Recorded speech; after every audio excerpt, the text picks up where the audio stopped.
week over at Union. Good job defending their run, but they got you with some long passes. You got a St. Clair team coming off their first win last week over Pacific, and a team that broke off some pretty big plays. What are you looking to focus on defensively here tonight? Well, I think always when playing St. Clair, you got to focus on that run, but we got to make sure that our backing guys don't fall asleep, because that's where they're going to try to hit you with their big plays.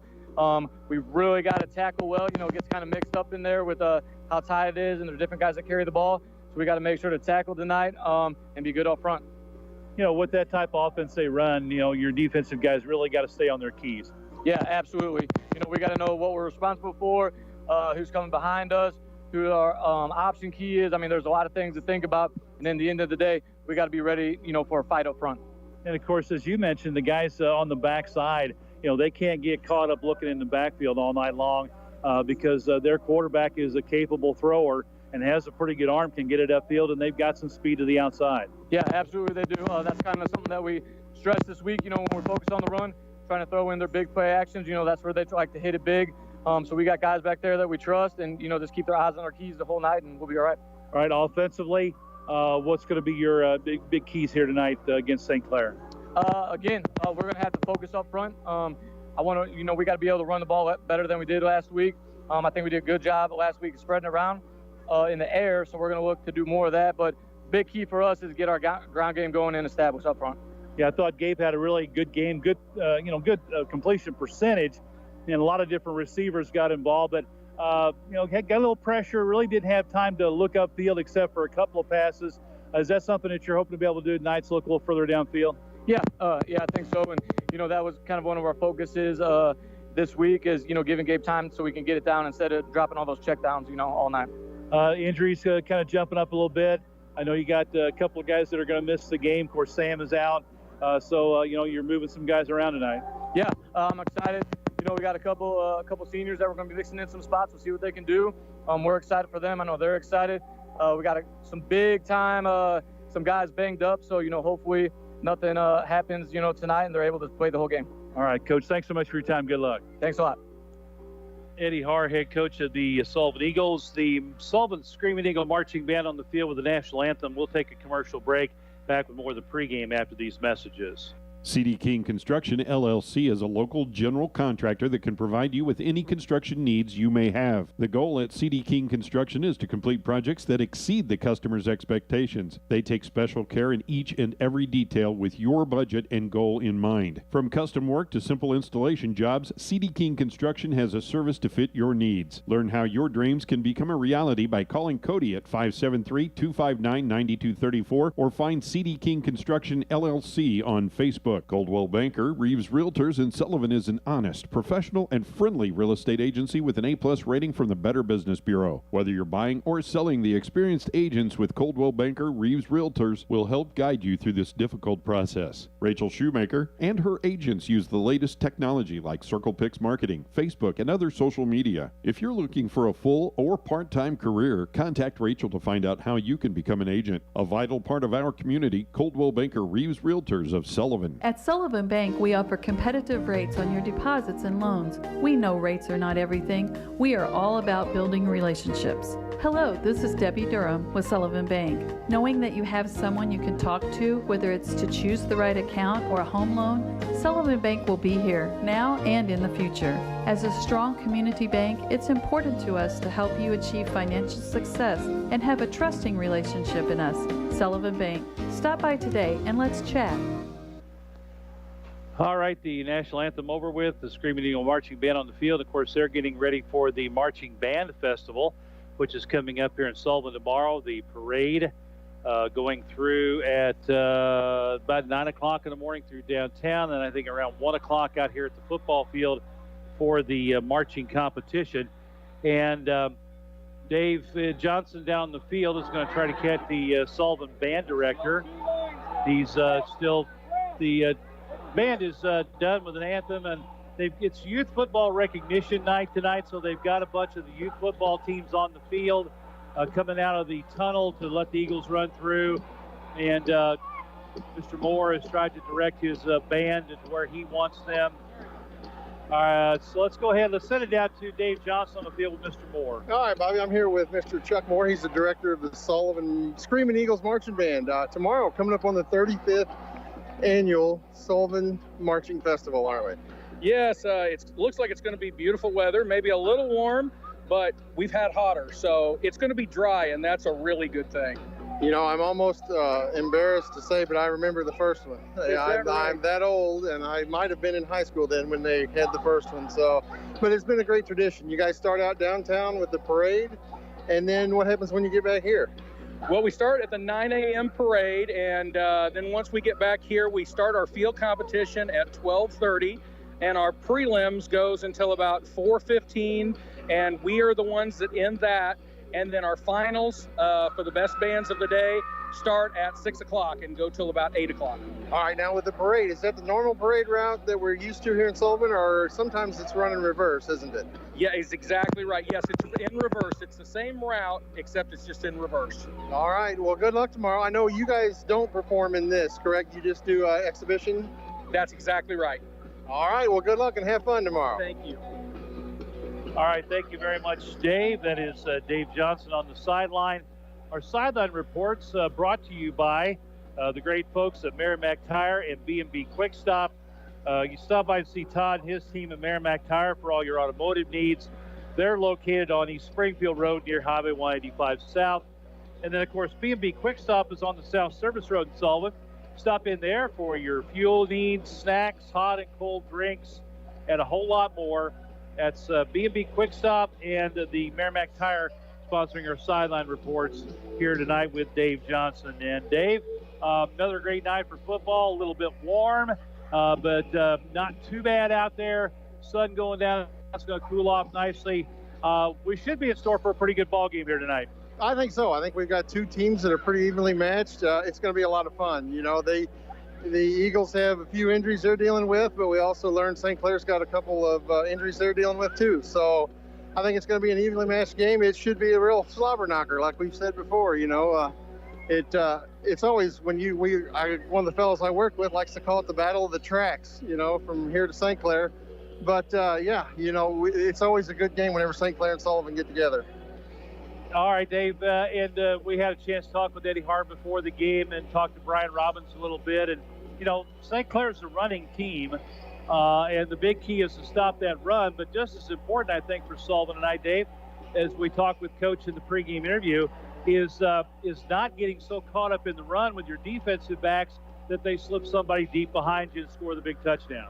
Exactly, like we found out last week. That's what Sullivan did last week. You know, stopped Union on their run and then got bit by those long passes. If the Eagles can keep that in mind, you know, that, you know, they will throw. Their quarterback's a decent quarterback, and he's got that ability. So hopefully, you know, the Eagles have had a second week here to get that all planned out. All right, Dave, thanks so much, and we'll be checking in with you from time to time throughout the evening with updates from the sidelines. That's Dave Johnson down on the Sullivan Eagles sideline here tonight. Let me take a look at the starting lineups for tonight's game. The starting offensive lineup for both teams. For St. Clair, starting at a tight end tonight will be number 3, junior Carter Short. At quarterback is the senior number 6, Anthony Broker. At one of 5 guys that can carry the ball at any given time, Skylar Sanders, number 7, is a junior running back. Number 10, Dawson Husserow, is a sophomore running back. Number 23, Isaac Nunez, is a senior running back. Number 26, Cameron Simcox, also a senior running back. Again, they set up 3 guys in the backfield. It's not a typical like wishbone or flexbone type of set. The 3 running backs are basically in a line across, and then they've got guys on each end on the wing that will come in motion. You could have plays where all 3 of those running backs are going one side or the other. They toss it to the motion guy coming off the end. So you've got a lot of lead blockers. They've been known to go an unbalanced offensive line. They'll bring in a tight end and you know, both of the wing guys to one side to really outman you. And then when you're looking that way and you shift your defense over, they'll bust it back the other direction when nobody's there. So a very tricky offense. It seems pretty simple and basic, but there's a lot of different things they can do. The guys up front at center, number 79, Luke Durker, he's just a sophomore. At right guard, number 66, Jensen Beckemeyer. And at right tackle, number 57, Gavin Calkins. Calkins is a junior, Beckemeyer is a senior. At left guard, it'll be number 51, Adrian Argales. He is a junior. And at the left tackle position is number 72, Chase Thacker, and he is a junior. St. Clair coached by Brian Robbins, assisted by Daniel Bickert, Travis Johnson, Kyle Juergens, Sam Cruz, Dallas Stapp, and Jonah Thurman. For the Sullivan Eagles, starting offense tonight, and a wide receiver, a 6-foot, 180-pound senior, number 4, Gavin Dace. Also wide out, a 5'9", 175-pound senior, number 8, Caden Bryan. At quarterback, 6'1", 175-pound senior, Gabe Dace, number 10. And a wide receiver, 6-foot, 150-pound senior, number 13, Jonathan Martin. At running back tonight, it'll be a 5'10", 180-pound junior, number 27, Frankie Erksleben. Up front at center, 5'11", 190-pound junior, number 50, Bennett Sherrill. At the left guard spot, it'll be number 69, Caden Thacker, a 5'8", 285-pound junior. Left tackle is number 55, Jordan Rice, 6'1", 195-pound senior. The right guard, number 75, Hayden Davis, 5'8", 250-pound junior. The right tackle is number 70, Nolan Center, a 6'2", 260-pound sophomore. The Eagles are coached by Eddie Haar, assisted by Zach Carey, Jordan Mell, Matt Kessler, Connor Tierney, Ryan Schrader, James Phillips, and Billy Borton. And that's your starting lineups for tonight for both teams. Still waiting for the teams to come out of the locker room. Normally you're out by this time, but it's 7 minutes to go on the clock up there on the scoreboard to get us down. And sounds like, oh, here come the St. Clair Bulldogs as they're kind of coming down here by the stands as they walk out with an American flag and the St. Clair football flag. And they'll line up with Coach Brian Robbins on the track down in front of the bleachers. And as you would expect, a good crowd is here from St. Clair on their north end of the bleachers. Be the scoreboard end as they take off across the field and get ready to play the Eagles here tonight. St. Clair in their white uniforms, pants, helmets, jerseys with the red numbers. The Eagles will be in their home black uniforms, and we'll tell you all about those when we get a chance. I'm going to take one quick break, and when we come back, we'll touch on some stats for Sullivan. Don't have any stats for St. Clair. I do have some Sullivan stats I'll share with you, and we'll get to those right after these messages. Hey, Sarah from Frykes Market here. Have you tried our online shopping yet? If not, you should. Frykes was the first in Sullivan to offer online grocery shopping, so we know what we're doing. We offer pickup and delivery options, whatever's easiest for you. And if you order at lunchtime, you can get your order after work with our same-day option. Check us out at frykesmarketonline.com. That's FRICKSMARKETONLINE.com. See you soon.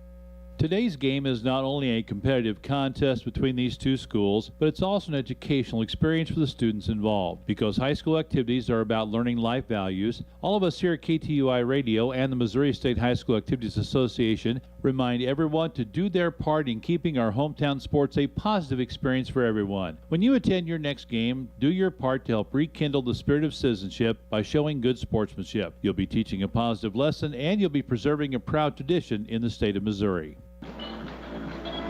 All right, the Eagles walkout music is playing and basically rattling us right out of the press box. So I hope you can hear at least a little bit of what I've got to say. St. Clair comes in with a record of 1-2. They lost at Potosi in week 1, 27-14. Lost a heartbreaker at home to North County in week 2, 36-32. And then won at home against Pacific last week. A big win, 56-14. Again, the running game is the big key for the St. Clair Bulldogs. For Sullivan, they won their opener at home against Northwest Cedar Hill, 34-7. They won at DeSoto, 38-0. Lost at Union last week, 29-12. In that game, Union broke out on top. They had a 26-yard pass from Liam Hughes, I believe, to Hayden Burke. With 6:25 to go in the first quarter to go on top after the extra point kick, 7-0. Sullivan scored early in the second quarter, first play of the second quarter on a 35-yard pass from Gabe Dace to Gavin Dace. The two-point conversion failed. It was 7-6 going into half. Sullivan got the ball first to start the second half. went right down the field and scored on a 31-yard pass from Gabe Dace to Caden Bryan. If the 2-point failed, it was 12-7 Sullivan at that point, with 4:29 to go in the third quarter. But Union came right back and scored on a 37-yard pass from Hughes to Hayden Burke again. The kick was good. It was 14-12 at that point, 1:19 to go in the quarter. Things really fell apart for the Eagles after that. I believe, if I'm not mistaken, and Dave, correct me if I'm wrong on this, but on that play where Burke scored, they got Sam Summers for a personal foul, roughing the passer at the end of the play, and he did not agree with the call and had a choice word or two, or somehow in his reaction the official did not like it and threw another unsportsmanlike conduct foul on him, and that kicked him out of the ball game, so he is not available for tonight. Dave is going to go out to the center of the field with the captains. For Sullivan, it's Gabe Dace, Jordan Rice, Gavin Dace, and Caden Bryan.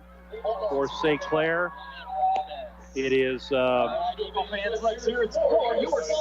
to see where my captains are. Looks like number 1, Jordan Rodriguez, number 6, Anthony Broker, number 23, Isaac Nunez. Wide receiver, senior Caden Bryan.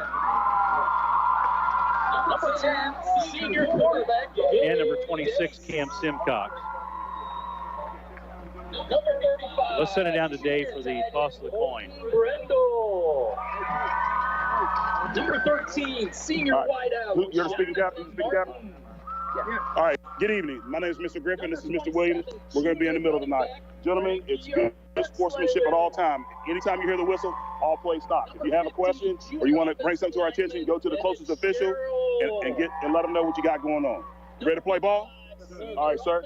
Hey, this is heads, and this is tails. What would you like to declare, sir? Did you hear what he said, sir? He said tails. Here we go. I'm going to flip it up. Number 70, sophomore. I'm going to bring it in. What is it? It's tails, sir. You want to toss. You can kick, receive, defer, defend. He wants to defer. Junior offensive lineman Hayden Davis. All right, so St. Clair won the toss and will defer to the second half. Sullivan will get the ball first, and they will be going from south to north, my left to right from the press box here, from the baseball field to the scoreboard end of the field, and they will have the first possession. Last week, Sullivan ran the ball 26 times for 139 yards. Frankie Erksleben, the leading ball carrier, 11 carries for 70 yards. Gabe Dace was 20 of 27 for 176 yards, 2 touchdowns. Leading receiver, Caden Bryan had 5 catches, 46 yards, 3 for 45 for Gavin Dace, 3 for 34 for Sam Summers before he was ejected. And so it'll be a big key for the Eagles tonight. Running the ball, Erksleben on the year 231, Gabe Dace 134, Jeremiah Rodriguez 116 as far as yards on the ground. So the Eagles will get the ball first, and they will have Jonathan Martin and Gavin Dace deep to receive, and they will stand back at about the 10-yard line. And kicking the ball for St. Clair will be number 6, the quarterback, Anthony Broker. He also does the punting. So we are about ready to go. The opening kickoff brought to you by Dace Insurance. They work to find home, life, auto, and commercial policies tailored just for you and your needs. Dace Insurance with 2 locations at 602 North Franklin in Cuba, 4070 Springfield in Sullivan. Broker has it teed up right in the middle of the field at the little X at the 40-yard line. And we are ready to go with high school football here on KTUI 94.1 FM, 1560 AM. Kick is coming to the near sideline, checks up, going to be fielded at the 12-yard line by Gavin Dace. He'll be tackled at the 24. A good kick that time. Actually, it was at 17 where it checked up, so a 4-yard return by number 4. And Eagles have it 1st and 10, ball at the 23-yard line. And just like a wedge shot there with a little spin, kicked it to the near sideline by the Sullivan bench. Checked up, bounced backwards, and just kind of stopped. Gavin had to come up and field it. So Sullivan will start 1st and 10, their own 23.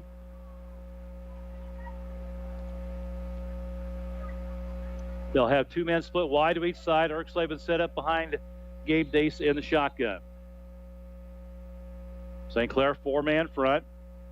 Takes a high snap, drops back. He's got some time now, being pressured, going deep over the middle. Got a man there. Gavin catches it to 43, 30, 20, 15, 10, 5. Touchdown, Eagles. On the first play of this game, a 73-yard pass completion from Gabe Dace to Gavin Dace. Got behind the defense and took it the distance for the touchdown. Stop the clock. Bobby, I don't know if you saw that or not, but I paced him down the sidelines on that. I must have missed that, Dave. What a great play for the first play of the game, huh?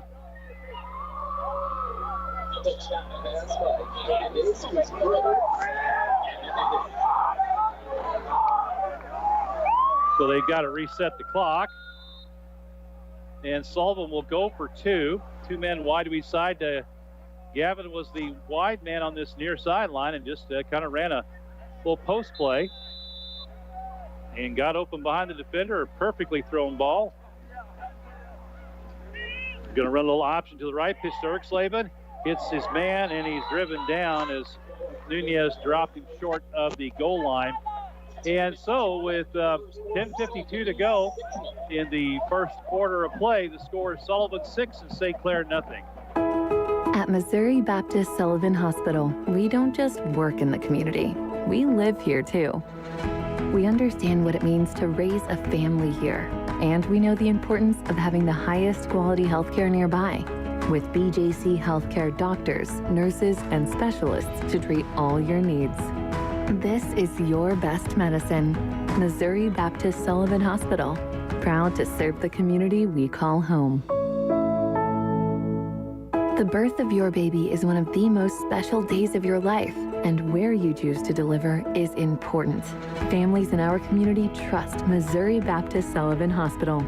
Our expert physicians, midwife, and compassionate nursing teams will be by your side to guide you on your journey from pregnancy to delivery and beyond. So you'll feel confident as we support and celebrate your family. Your best medicine is close to home at Missouri Baptist Sullivan Hospital. So the Eagles, one play, one score. St. Clair has three men deep. Kick is up the near sideline and is going to go out of bounds. That was close. Number 7 came over. That was Skylar Sanders. He was the nearest Bulldog. So they can either take the ball at the 35 or have him re-kick. And they'll look, I believe, take the ball at 35. So St. Clair on offense. They like to just grind it out. Broker, the quarterback, everybody in that backfield, including the guys on the wings, are all excellent runners, and they do have some outside speed.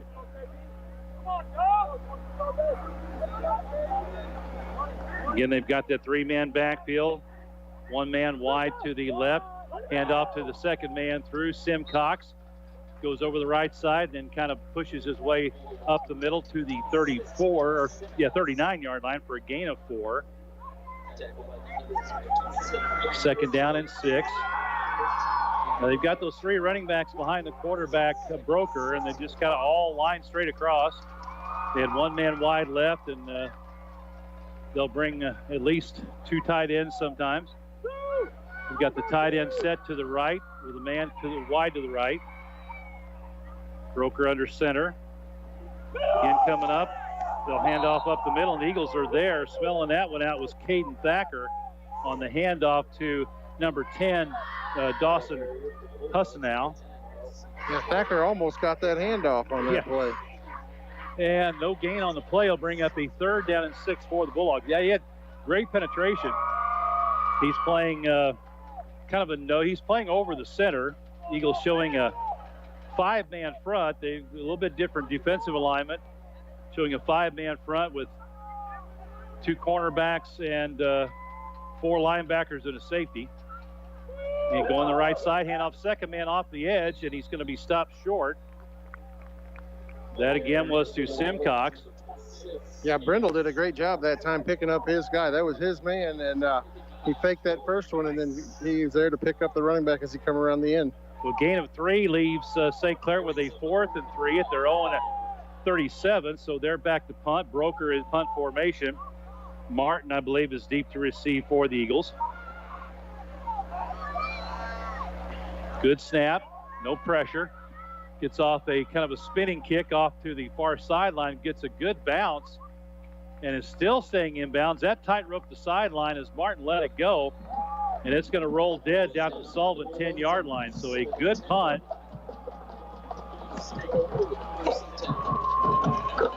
58 yards on the punt that time for number 6,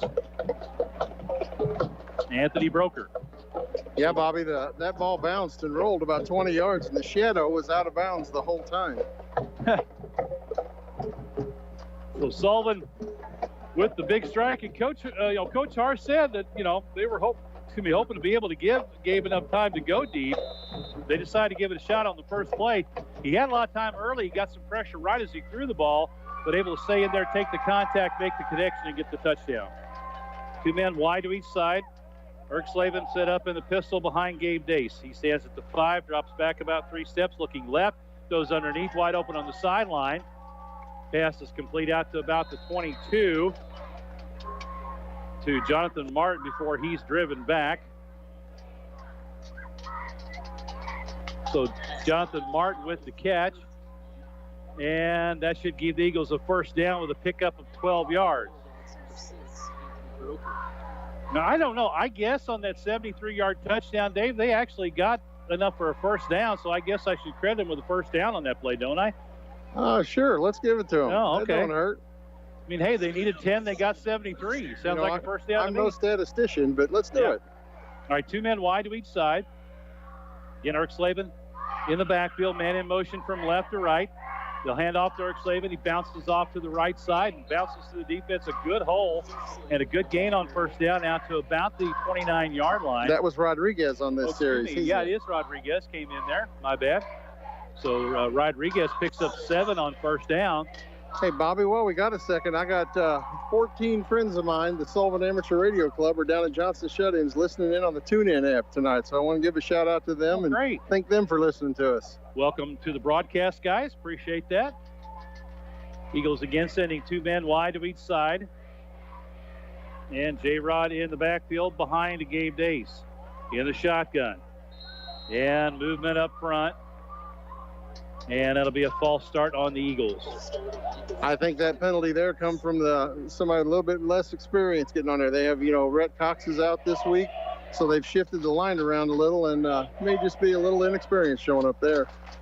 Yeah, new starter on the line tonight is, really, Caden Thacker, and he's played line. Everybody else is the same. They'll bring a second down and 9. Excuse me. 5-yard penalty moves the ball back to about the 23. Again, 2 wide to each side. They're stacked on the right. Man in motion from left to right is Ransom. They fake it to him, give it to Rodriguez. Hit in the hole.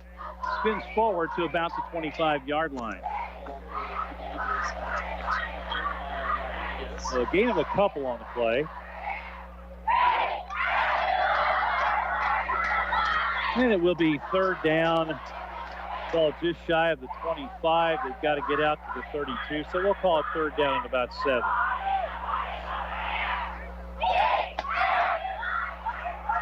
Again, 2 men wide to each side. They're stacked on the right. Man in the slot to left. That's Ransom going in motion. Circles all the way around, comes out in the near flat. They'll throw it out to him. Pass is complete, but the defense is right there as Nunez came over to make the first contact and run him out of bounds with help from Simcox. He's going to be marked shy of the first down at the 29-yard line. So a gain of 4 on that pass play. That'll leave the Eagles with a 4th down and 3, and they'll bring the punting crew on. Caden Bryan will kick it away. Ball marked on the near hash mark on the right side of the field for the Eagles. Bryan stands back about his 15 with the line of scrimmage at the 29. And number 2 for St. Clair, Gabe Martinez, is deep to receive. He's got some speed. Got to get a good snap. He does. Gets it off, a spinning kick. Good kick, good hang time, fielded back at the 27-yard line. Makes a move inside. He's going to get out across the 35 to about the 38, 39-yard line. So a good return of about 10 yards for Martinez.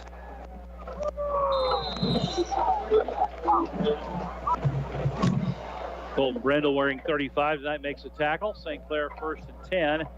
Now at their own 39-yard line. Looks like they're going to water them up. Oh, that's right. It's, week 4. All right, so water break.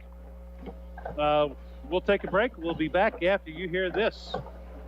Hey folks, Clark Strasser here with Strasser Senior Services. A lot of you know me by Gene, but the fact is, I've been a local licensed agent for over 25 years now. If you are just turning 65 and new to Medicare, or been on Medicare for many years, call me, your local Medicare resource, with questions about your Medicare Advantage plans, your Medicare supplements, your Part D prescription drug plans. So give me a call and set up a no-cost consultation at 573-308-5255. Ask me about home health care and long-term care options as well. So a water break taken here about almost halfway through the quarter. Sullivan softball team split their 2 games at the Jeff City tournament. They beat Lee Summit 4-2 in their first game and then lost to Fatima in their second game by a score of 16-0 in 4 innings. They'll play at 10:45 tomorrow morning in the consolation bracket. I'll talk with Ashley Crump in the morning. We'll have that on Sports Talk. So St. Clair with 3 men behind the quarterback, Broker, a man wide to the right. Coming down the right side. He fakes it. Oh, and he's in the clear. Looking, one man to beat. Right up the middle of the 20, 15, 10, 5, and touchdown. Somebody lost the key on that one, Dave. Broker made the fake coming down the line on the right side. And the end was wide open. Nobody was there to account for him. And he takes it, 61 yards. Yeah, on that play, Colton Brendel bit on that fake, and he come inside, and literally before he could turn, the quarterback was around him and gone. So St. Clair will have number 78 is their kicker. And I don't have a 78 on my roster. The kick is up, and no good. So Anthony Broker with the 61-yard run for the touchdown. The kick was no good. And with 6:22 to go, first quarter play, we're all tied 6-6. Hi, this is Ryan Juergens, loan officer at First State Community Bank in Sullivan. Are you wanting a home with acreage, a hobby farm, or simply looking for a short-term loan? At First State Community Bank, we're offering a new 7-year adjustable rate mortgage program. Check out our 7-1 and 7-3 options, available to those with a 680 credit score or higher. Stop by to see our team today about the possibility of getting started. First State Community Bank, member FDIC, online at fscb.com. Well, I kind of thought, Dave, we might see a bit of a low-scoring game here tonight, but 2 big plays, a 73-yard bomb by Sullivan on the first play from scrimmage and a 61-yard run by Broker on their second possession, and we've got a 6-6 ball game. Yeah, there ain't nobody getting bamboozled tonight. This is going to be a good one. We talk about the crowd size. The stands are full. We are full all the way down in front of the concession stand, all the way around to that softball field that they play baseball on. And there's just quite a few people here. It's good to see a big crowd like this for these teams. All right, so it'll be Broker kicking it off. Gavin Dace and Jonathan Martin deep to receive for the Eagles. Standing back about the 10. Kick goes to the far sideline, and that one's going to go out of bounds. Looks like nobody wants to kick it in the middle, do they? No, he tried to walk that one up the sideline like he did that punt a while ago, but that one would not stay in bounds, a little bit too much of an angle. And the Eagles will more than likely take the ball 1st and 10 at the 35.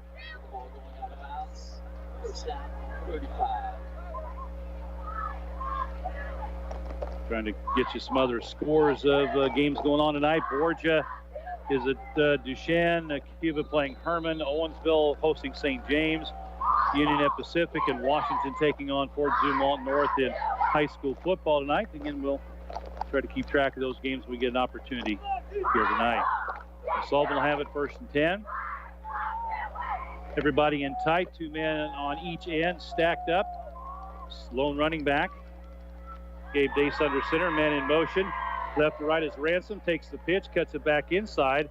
Hole was there for a second, but it closes quickly. Might have been better off to keep that outside, as he's going to gain maybe a yard. Yeah, St. Clair did a great job stringing that out and getting people to the point of attack there. Actually, we'll call it a gain of 2. They put it out to the 37. 2nd down and 8 on the carry by Dominic Ransom.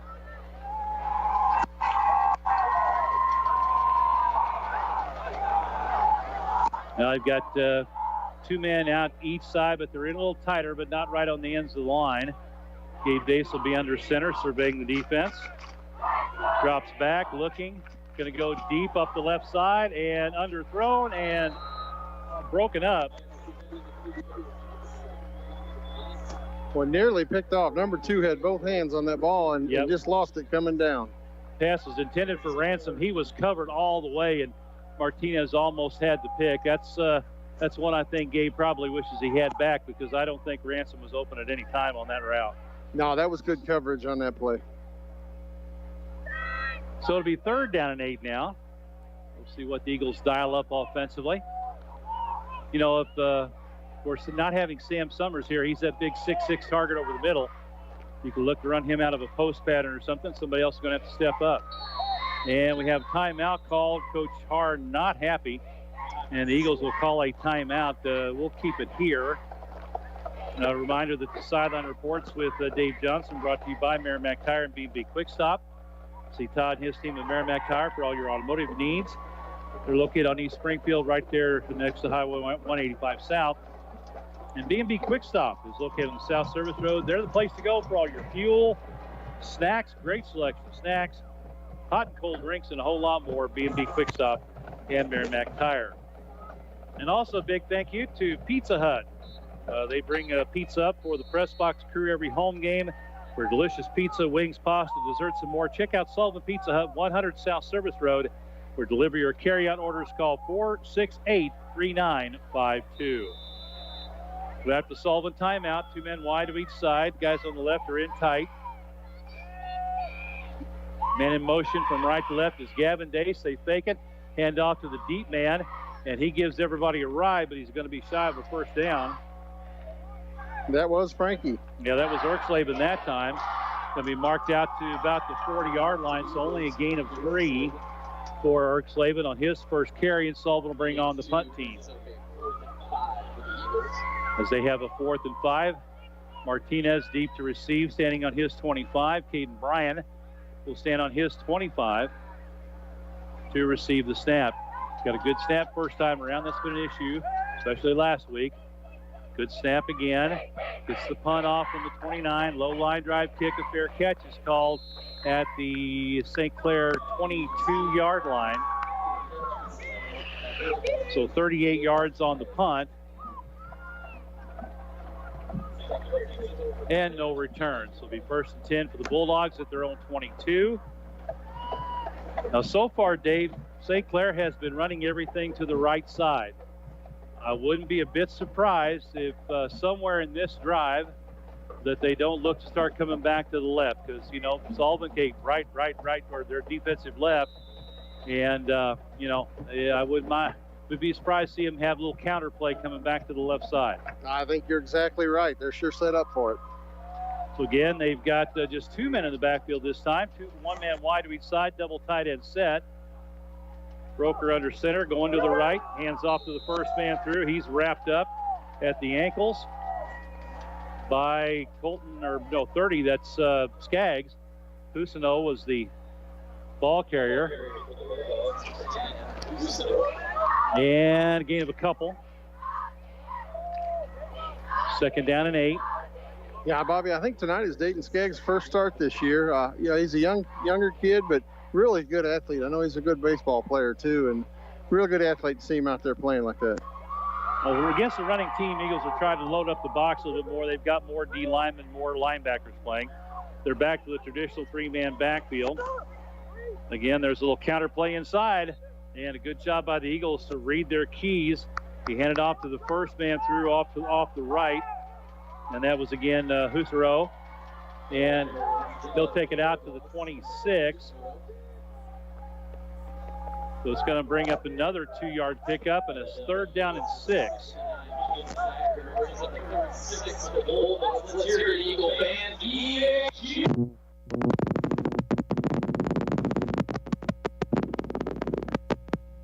Hey!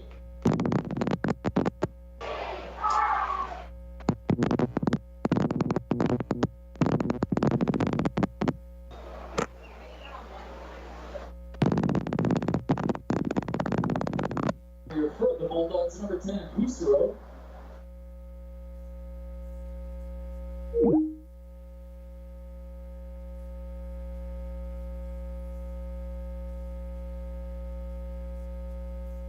Hanson Title Company has been serving the Franklin County area since 1865, providing their customers with high-quality service, reliable data, and quicker turnaround times to save you money. Hanson Title is the only title company in Franklin County that has their own title plant, and they have offices in Union, Sullivan, and Washington. Services include title insurance, title searches, construction dispersing, and 1031 tax-deferred exchanges. For any and all of your title needs, call Hanson Title Company at 468-2640 or in Union 636-583-2516.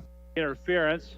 Skylar Sanders, they had a 5-yard pickup on the previous play, left 4th and 1. St. Clair went for it, and they got the first down on a carry by Skylar Sanders out to the 36-yard line for a gain of about 4. And it'll be 1st and 10 for St. Clair.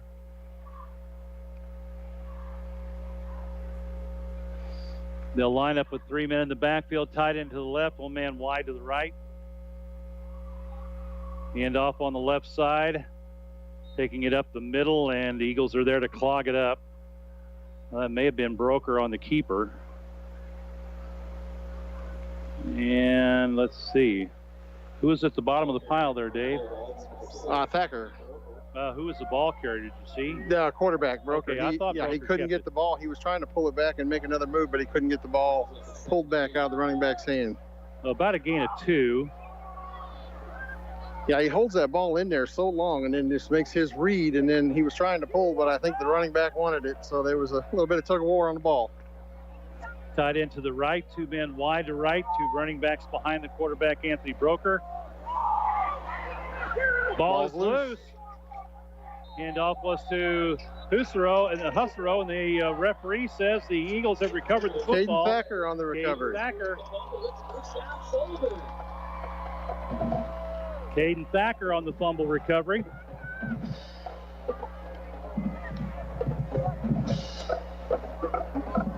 And that'll be the end of the first quarter of play. 2 big plays offensively, 1 for each team.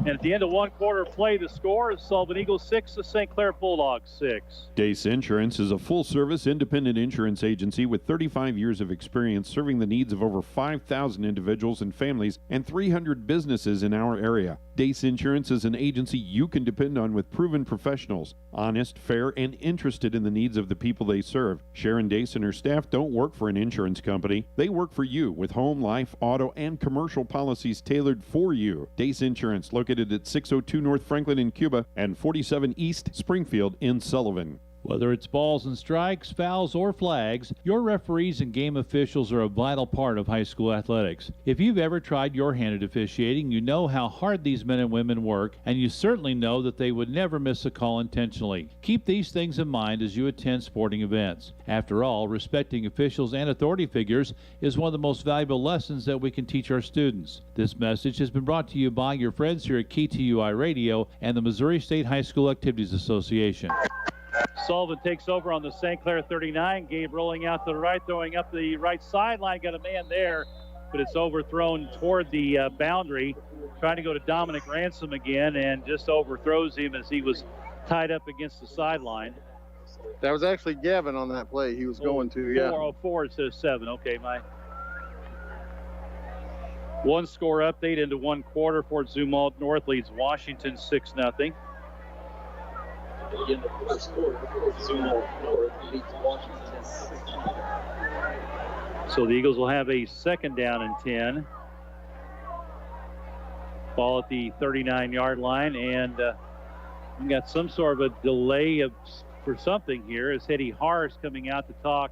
I believe they're trying to fix the clock. The clock didn't run that play. It only ran 3 seconds off, so they're going to try and call up here to let everybody know what the clock time is supposed to be. You're going to have to tell them to put down the pizza and get back to work. Well, I haven't seen anybody eat pizza for a while.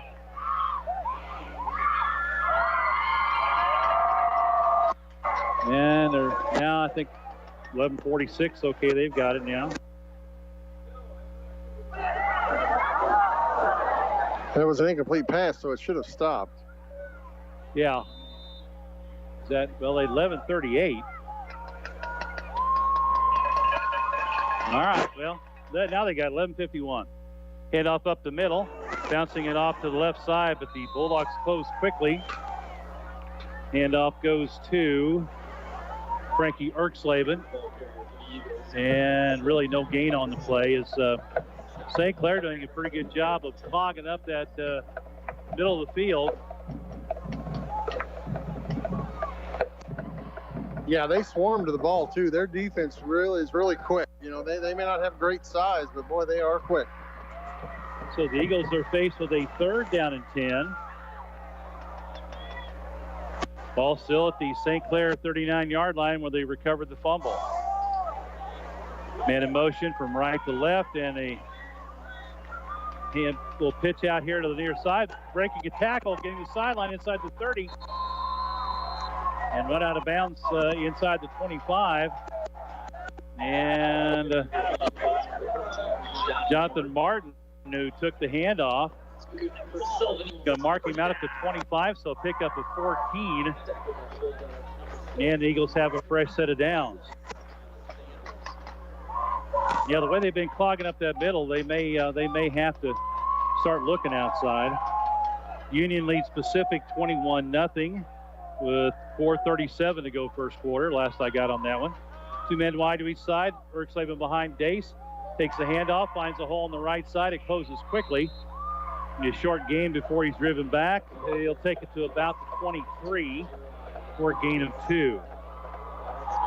Yeah, Bobby, those yards up the middle are tough yards to get tonight. He took a lick on that play. Yeah, anywhere between the tackles, St. Clair has got it pretty well sealed up. Borge and Duchenne 0-0 at the end of 1. Get 2 men wide to each side. Single running back stack behind Gabe Dace. They'll throw out in the flat to Gavin. Makes 1 man miss. He's able to twist up down to about the 20-yard line. So a gain of 5 on the play. I believe the Eagles with a 3rd down and 5. Probably 4-down territory, I would imagine. They've got to get down to the 15. They're at the 20 right now.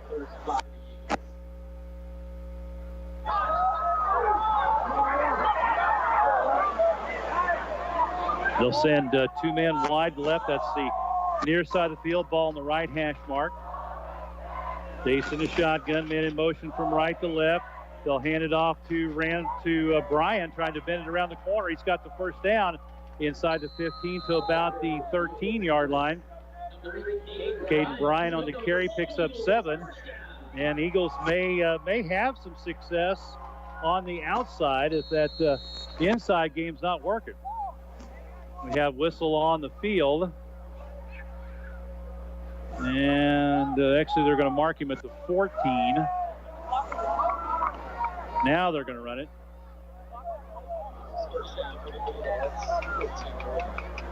Two men wide to each side, ball on the right hash mark. Rodriguez in the backfield. And I think they got St. Clair jumping offside. Dace went with a long snap count. And it's an offside against the Bulldogs.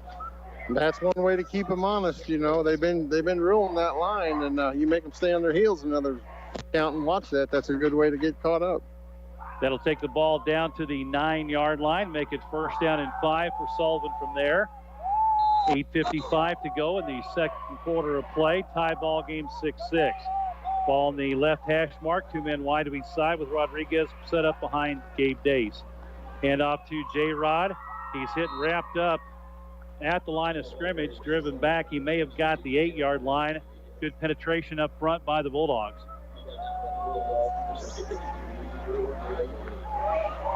Big number 63, Jordan Lavely. Big defensive tackle. So second down, about 4. Again, same formation, 2 men to each side wide. Rodriguez set up behind Gabe Dace. Gabe takes the snap, fakes it, he's going to keep it, cuts it back inside the 5, down to about the 4 to be close to the first down. Good read by Gabe Dace on that. When he faked it to Rodriguez, took it to the right side, cut it back up inside. He needed about 4 yards. He got about 4 yards. First and goal from the 4 for the Eagles.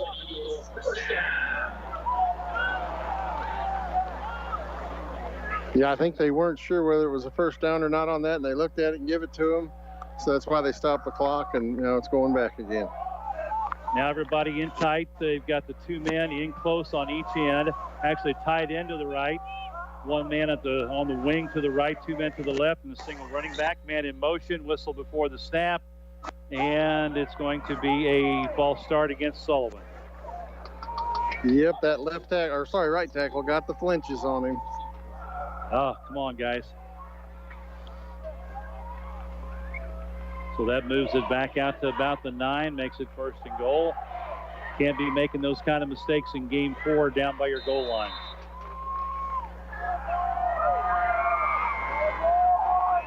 Let's see what the Eagles have dialed up for this one. Now they'll send 2 men wide to the right. A little farther out, 2 men close in on the left. Single running back behind Gabe Dace. Man in motion, Gavin from right to left. Pitch back to Rodriguez, trying to get the corner, and St. Clair read that. Nothing but white jerseys out there. Number 24 made the first contact, Josh Hawkins. And then there to clean up was Cam Simcox and Nunez. A loss on the play back to the 16, so a loss of 7 for Rodriguez. Yeah, that was great defense by St. Clair. Like you said, they strung that out, and they got in there, and they had nowhere to go. Yeah, the outside 24 Hawkins is the outside backer on that defensive left, and there was nobody there to block him, and he got up quickly. So they went from first and goal to 4 to third and goal from the 16. And Sullivan's going to call a timeout and talk it over. I don't know if they'll give him the water break here with this because it's 6:23 to go in the quarter.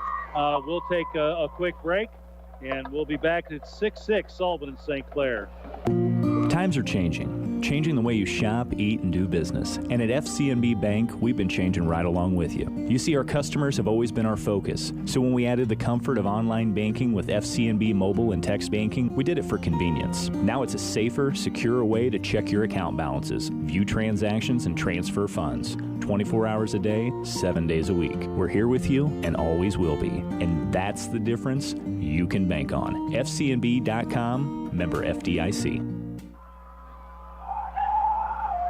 So Sullivan calling the timeout. They're faced with a second and goal, of course, because of the penalty. I forgot about that. The second goal from the 16.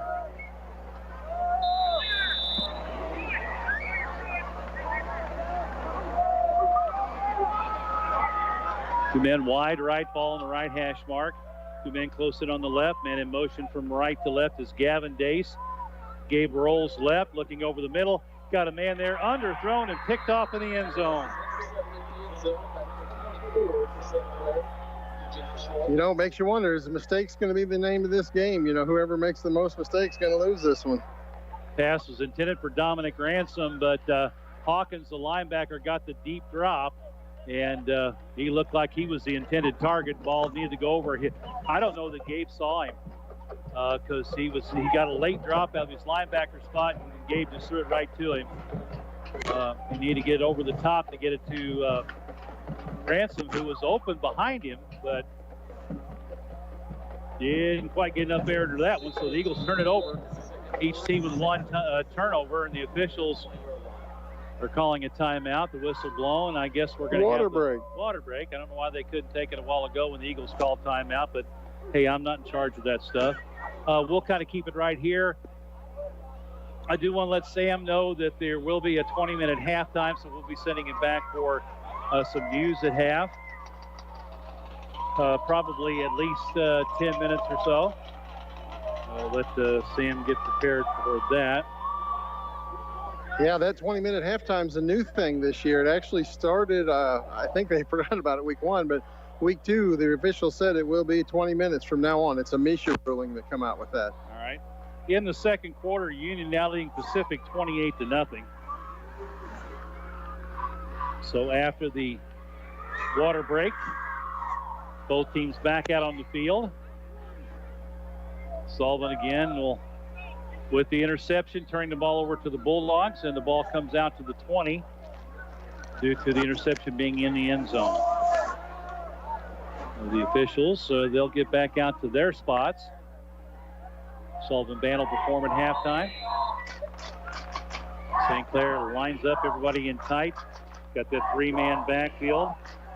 Double tight ends to the left side.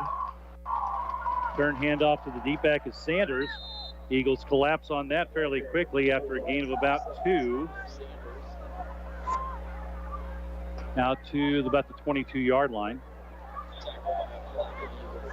That's the thing about St. Clair, though.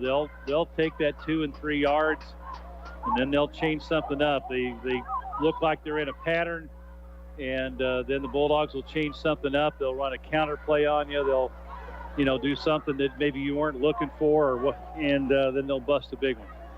Again, everybody in tight, and they've got 2 tight ends to the left, so it's an unbalanced line.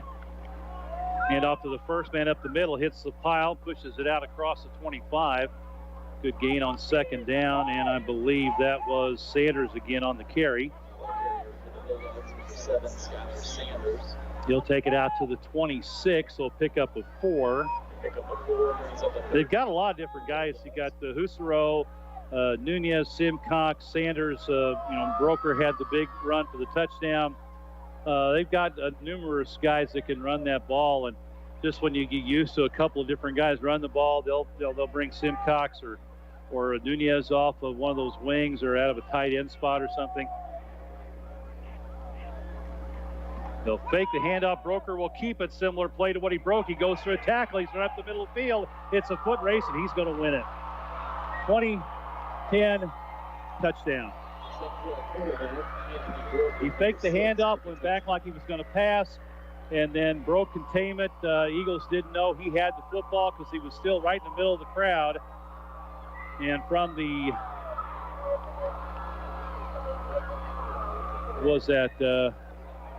ball was what, on the 20?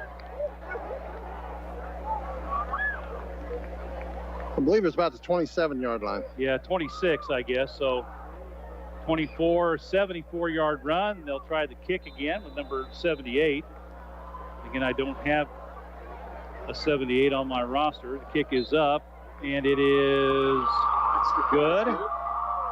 So with 4:35 to go in the first half of play, it's now St. Clair 13, Sullivan 6. Peterson Oil Company is your hometown propane dealer. Peterson Oil is the propane company that keeps your prices as low as possible throughout the year. Did you know that you can order your propane online at petersonpropane.com? When you give your business to Peterson Oil Company, you know that you're doing business with a local propane dealer who's been a part of our community for many, many years. With 2 offices to serve you, 1654 Highway 28 West in Owensville and 200 West Euclid in Sullivan, call 468-6600 for Peterson Oil Company. Well, Dave, whoever's keying on the quarterback has missed that key a couple of times. Well, yeah, honestly, from down here on the field, it looked like that play was a broken play because when he turned around what appeared to look like a pass, I thought he was supposed to hand it off to somebody else. So then he just took it and tucked it and ran, and like you said, nobody covered him. So we got to keep an eye on that quarterback, the Eagles do. And he's got some speed. He ran away from everybody. So kicking it off will be Broker. From the 40, Eagles have Gavin Dace and Jonathan Martin deep at about the 10. So far, Broker has not kicked it to one of the Eagle deep men. And this one is in the middle of the field. fielded at the 13-yard line by Martin. And he's going to twist up to about the 30 before being brought down there. We'll mark him at the 30, so a return of 17 yards. Yeah, I think they should have stopped the clock, and it's still running. Guys, stop.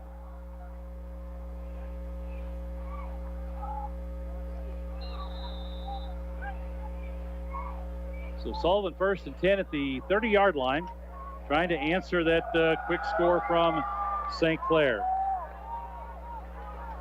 Now they get everybody where they want them. Got a tight end to the right, a wing to the right, two men to the left on the end. Man in motion, he'll take the pitch. That's Gavin Dace trying to get the corner. There's a flag down, that's a hold. As Gavin's run out of bounds at about the 34, but that play will come back. There's a hold by the on that end of the line there on the left. Yeah, I think that was Caden Bryan. As he come around the end to make that block, he kind of hooked the guy and grabbed him. So St. Clair will definitely take the penalty here, I would imagine, and push the Eagles back to the 20. They're talking about it. The ball he was marked out of bounds at the 34, which would be a second down and 6. So they still haven't marked it off. So it needs to go, well, he's marking it off from where they ended the play. Well, it was out there on the line. It might have been where the block happened that they marked it from. All right, yeah, they marked it from end of play, so it's going to be back at the 24, so it'll be first down and 16. Then two men to the right, one man to the left. Ransom in motion, takes the pitch, trying to get around the corner on the right. Got about 3 yards before the Bulldogs close it off. Ransom will take it out to, let's call it, 28, so he'll pick up 4. And it'll be second down, about 12 for the Eagles. 3:38 to go in the first half, and the Eagles with just one timeout left.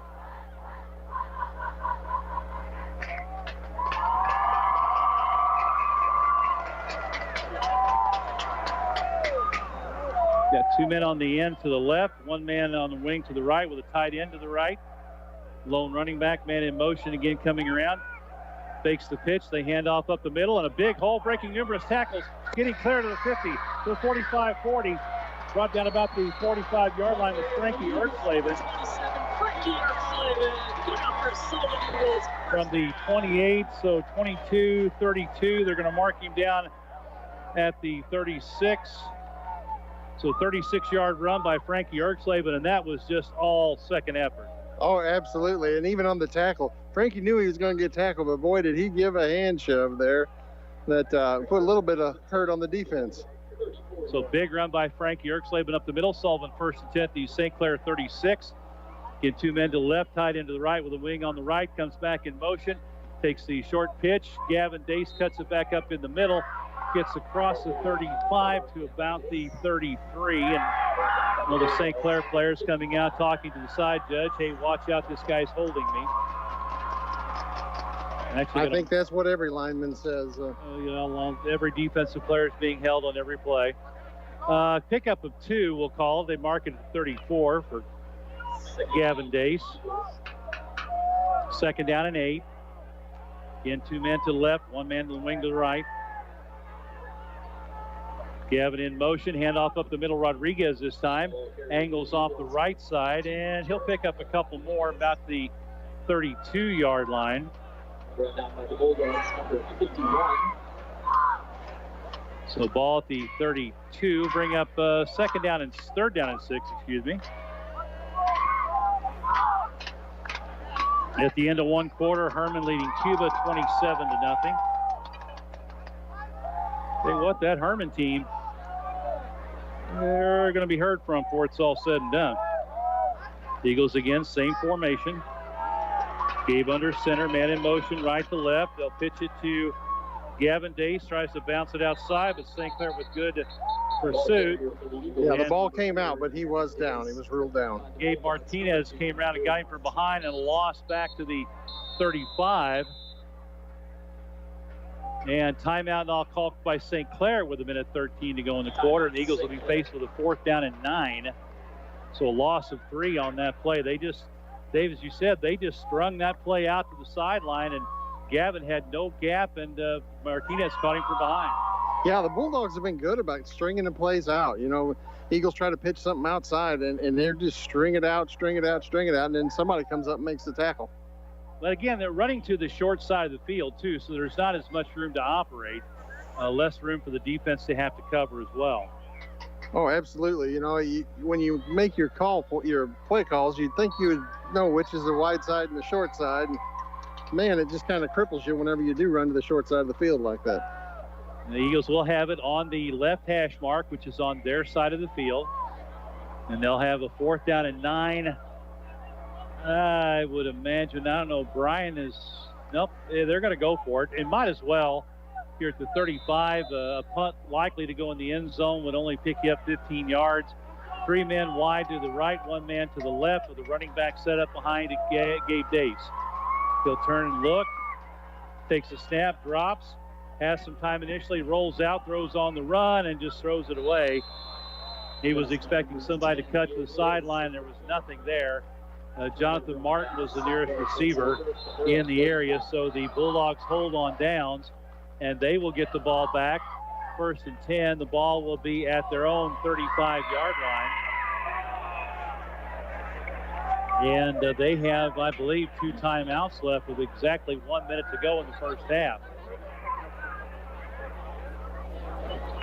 Well, again, the Eagles got to be cognizant of that big run. You got to know where Broker is and who has the football. Again, we'll have some stats coming up here at half, and we'll be sending it back for news as well. Both teams with a turnover.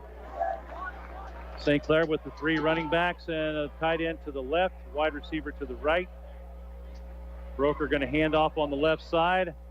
The thing about it is, after he hands the ball off like that, he follows the play through the hole. Yeah, he's right there to pick up an extra block or at least give a push to get positive yards on every play. Sanders with a gain of 3. They'll huddle up with 45 seconds to go in the half. Gain of 3, 2nd and 7. Tight end to the right this time, wide receiver to the left. He fakes it. He's going to throw. He's got a good catch over the shoulder, and he's going to score.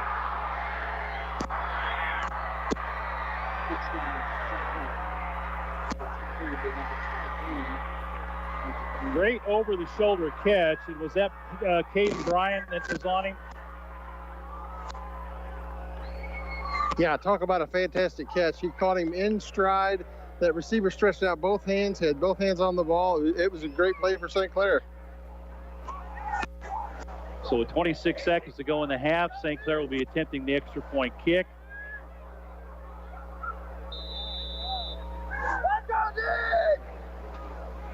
"61 yards on that pass completion for a touchdown.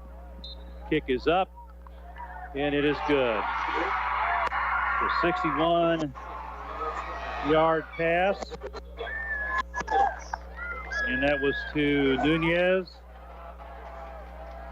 And with the extra point kick, it's now 20-6, St. Clair on top. And we talked about last week, most of their touchdowns were big plays against Pacific. They have a 61-yard run and a 74-yard run by the quarterback, Anthony Broker, and a 61-yard pass from Broker to Isaac Nunez for their 3 touchdowns here in the first half. And the Eagles going to have some regrouping to do in that halftime locker room. Oh, you nailed it, Bobby. You're getting killed by the big play. You can't give up the big play. Well, the Eagles will have one shot at it here. I don't imagine this kick is going to go anywhere near anybody. I'll fair catch it if I need to. All right, Dave. We'll see if the Eagles, when they get the ball, let's see if they just maybe go to a knee to end the half and try to get in the locker room and regroup. Dave will catch Brian, excuse me, getting all choked up there. Brian Robbins, Bulldog head coach, as he heads to the locker room. Broker to kick it off, and short kick is going to hit, and it'll go out of bounds at about the 24. So Sullivan will get it at 35 with 26 seconds to go in the half.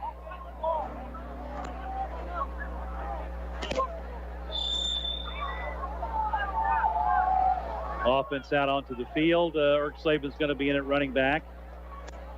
And like I say, we'll see how the Eagles want to handle this. Gabe is coming from the sideline after talking to the offensive coaches. They'll huddle up and call it. They do have, St. Clair still has 2 timeouts, so I would imagine if Sullivan elects to run a play here, don't be surprised if St. Clair doesn't call a timeout. Sullivan 1 man wide to the right, 3 men to the left, ball on the far hash mark on the right side.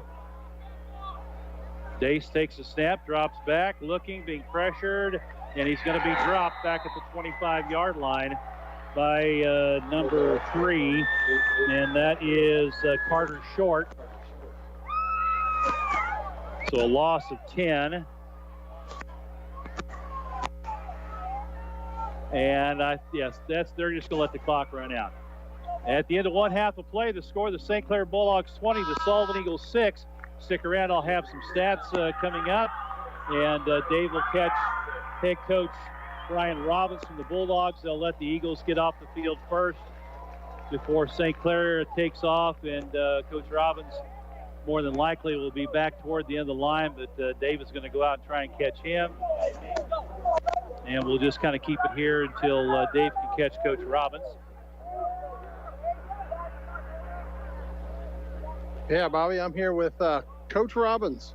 You know, 20 unanswered points. You got to be happy with the way your team come back after giving up that one big play. Yeah, we had coverage breakdown. We've actually had a couple, to be honest with you. So hopefully we get that straightened up. Yeah, defense, you got to be happy with the way they're playing. They're stringing everything out and getting good tackles and not giving up a whole lot. We're okay. We can play better, which hopefully we can do that in the second half. All right, Coach, good luck. I'll let you get back to you. Thank you.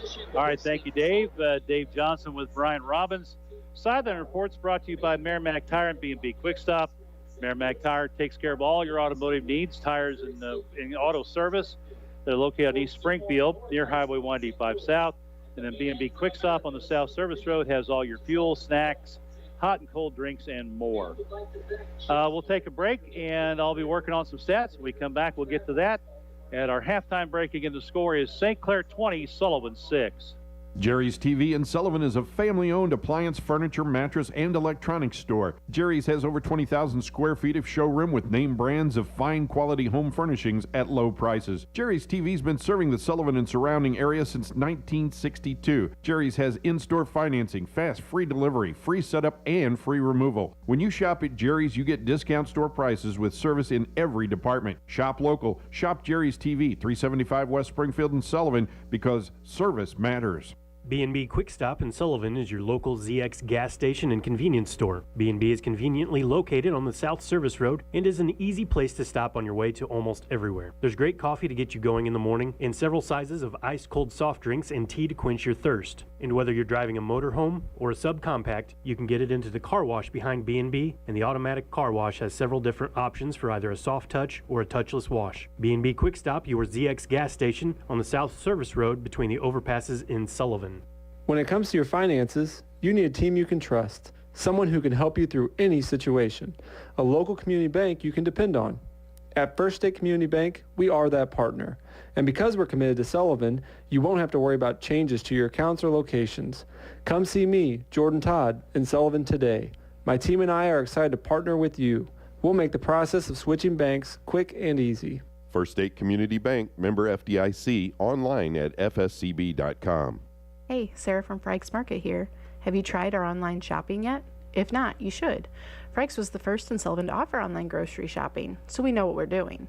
We offer pickup and delivery options, whatever's easiest for you. And if you order at lunchtime, you can get your order after work with our same-day option.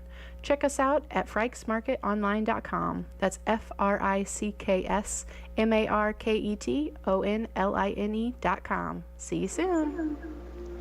We are at halftime. Screaming Eagle Marching Band on the field for their performance. 20-6, it's St. Clair over Sullivan. Looking at the stats for St. Clair. Again, these are very unofficial. 13 carries, 166 yards on the ground. 1 of 1 passing for 61 yards and 1 touchdown. and total of 227 yards total offense in the first half. One penalty for 5 yards. They fumbled the ball once and lost it. Running the ball, Anthony Broker, 3 carries, 137 yards, 2 touchdowns. Skylar Sanders, 3 carries for 13. Dawson Husserow, 4 carries for 9 yards. And Cam Simcox, 2 carries for 7 yards. And let's see, I think that's about it for St. Clair. 5 first downs in that first half of play. For Sullivan, 17 rushes, 66 yards, 4 of 8 passing, 94 yards. 1 touchdown, 1 interception, 160 yards total offense in the first half for Sullivan. Running the ball, it's Frankie Erkslaven, 4 carries for 41 yards, 5 carries for a net of 5 yards for Jeremiah Rodriguez. Dom Ransom, 2 carries for 6 yards. Gavin Dace, 2 carries, -1. Gabe Dace, 2 carries, -6, including that sack. Caden Bryan had 1 carry for 7, and Jonathan Martin 1 carry for 14. 7 first downs in the first half for Sullivan. They did not fumble the ball. 3 penalties for a total of 20 yards in the first half. Recapping the scoring, Sullivan got on board first, took the opening kickoff of the ball game. On the first play from scrimmage, a 73-yard pass from Gabe Dace to Gavin Dace. The 2-point conversion attempt was no good. It was 6-0 Sullivan with 11:50 to go in the first quarter. St. Clair came back about midway through the quarter on a 61-yard run by the quarterback Anthony Broker. Extra point kick was no good. We were tied at 6. With 4:35 to go in the second quarter, a 74-yard run by Broker. Kick was good. It was 13-6. And then with just 26 seconds left in the half, after Sullivan had thrown an interception in the end zone, St. Clair completed a 61-yard pass from Broker to Isaac Nunez. The kick was good, and that gives us our halftime score of Sullivan trailing St. Clair by a score of 20-6. And we're going to send it back to our studios. Before we do that, I want to mention that we need to send out a big thank you to the great folks at Pizza Hut in Sullivan for providing pizza for the Press Box crew, for delicious pizza, wings, pasta, desserts, and more. Check out the Sullivan Pizza Hut located at 100 South Service Road. For delivery or carry-out orders, call 573-468-3952 at Sullivan Pizza Hut. We'll send it back to our KTUI studios for, let's call it about 10 minutes of news. And then when we come back, we'll catch Coach Hart when he comes out of the locker room. We'll have the second half. We'll send it back to Sam at the studios for 10 minutes of news.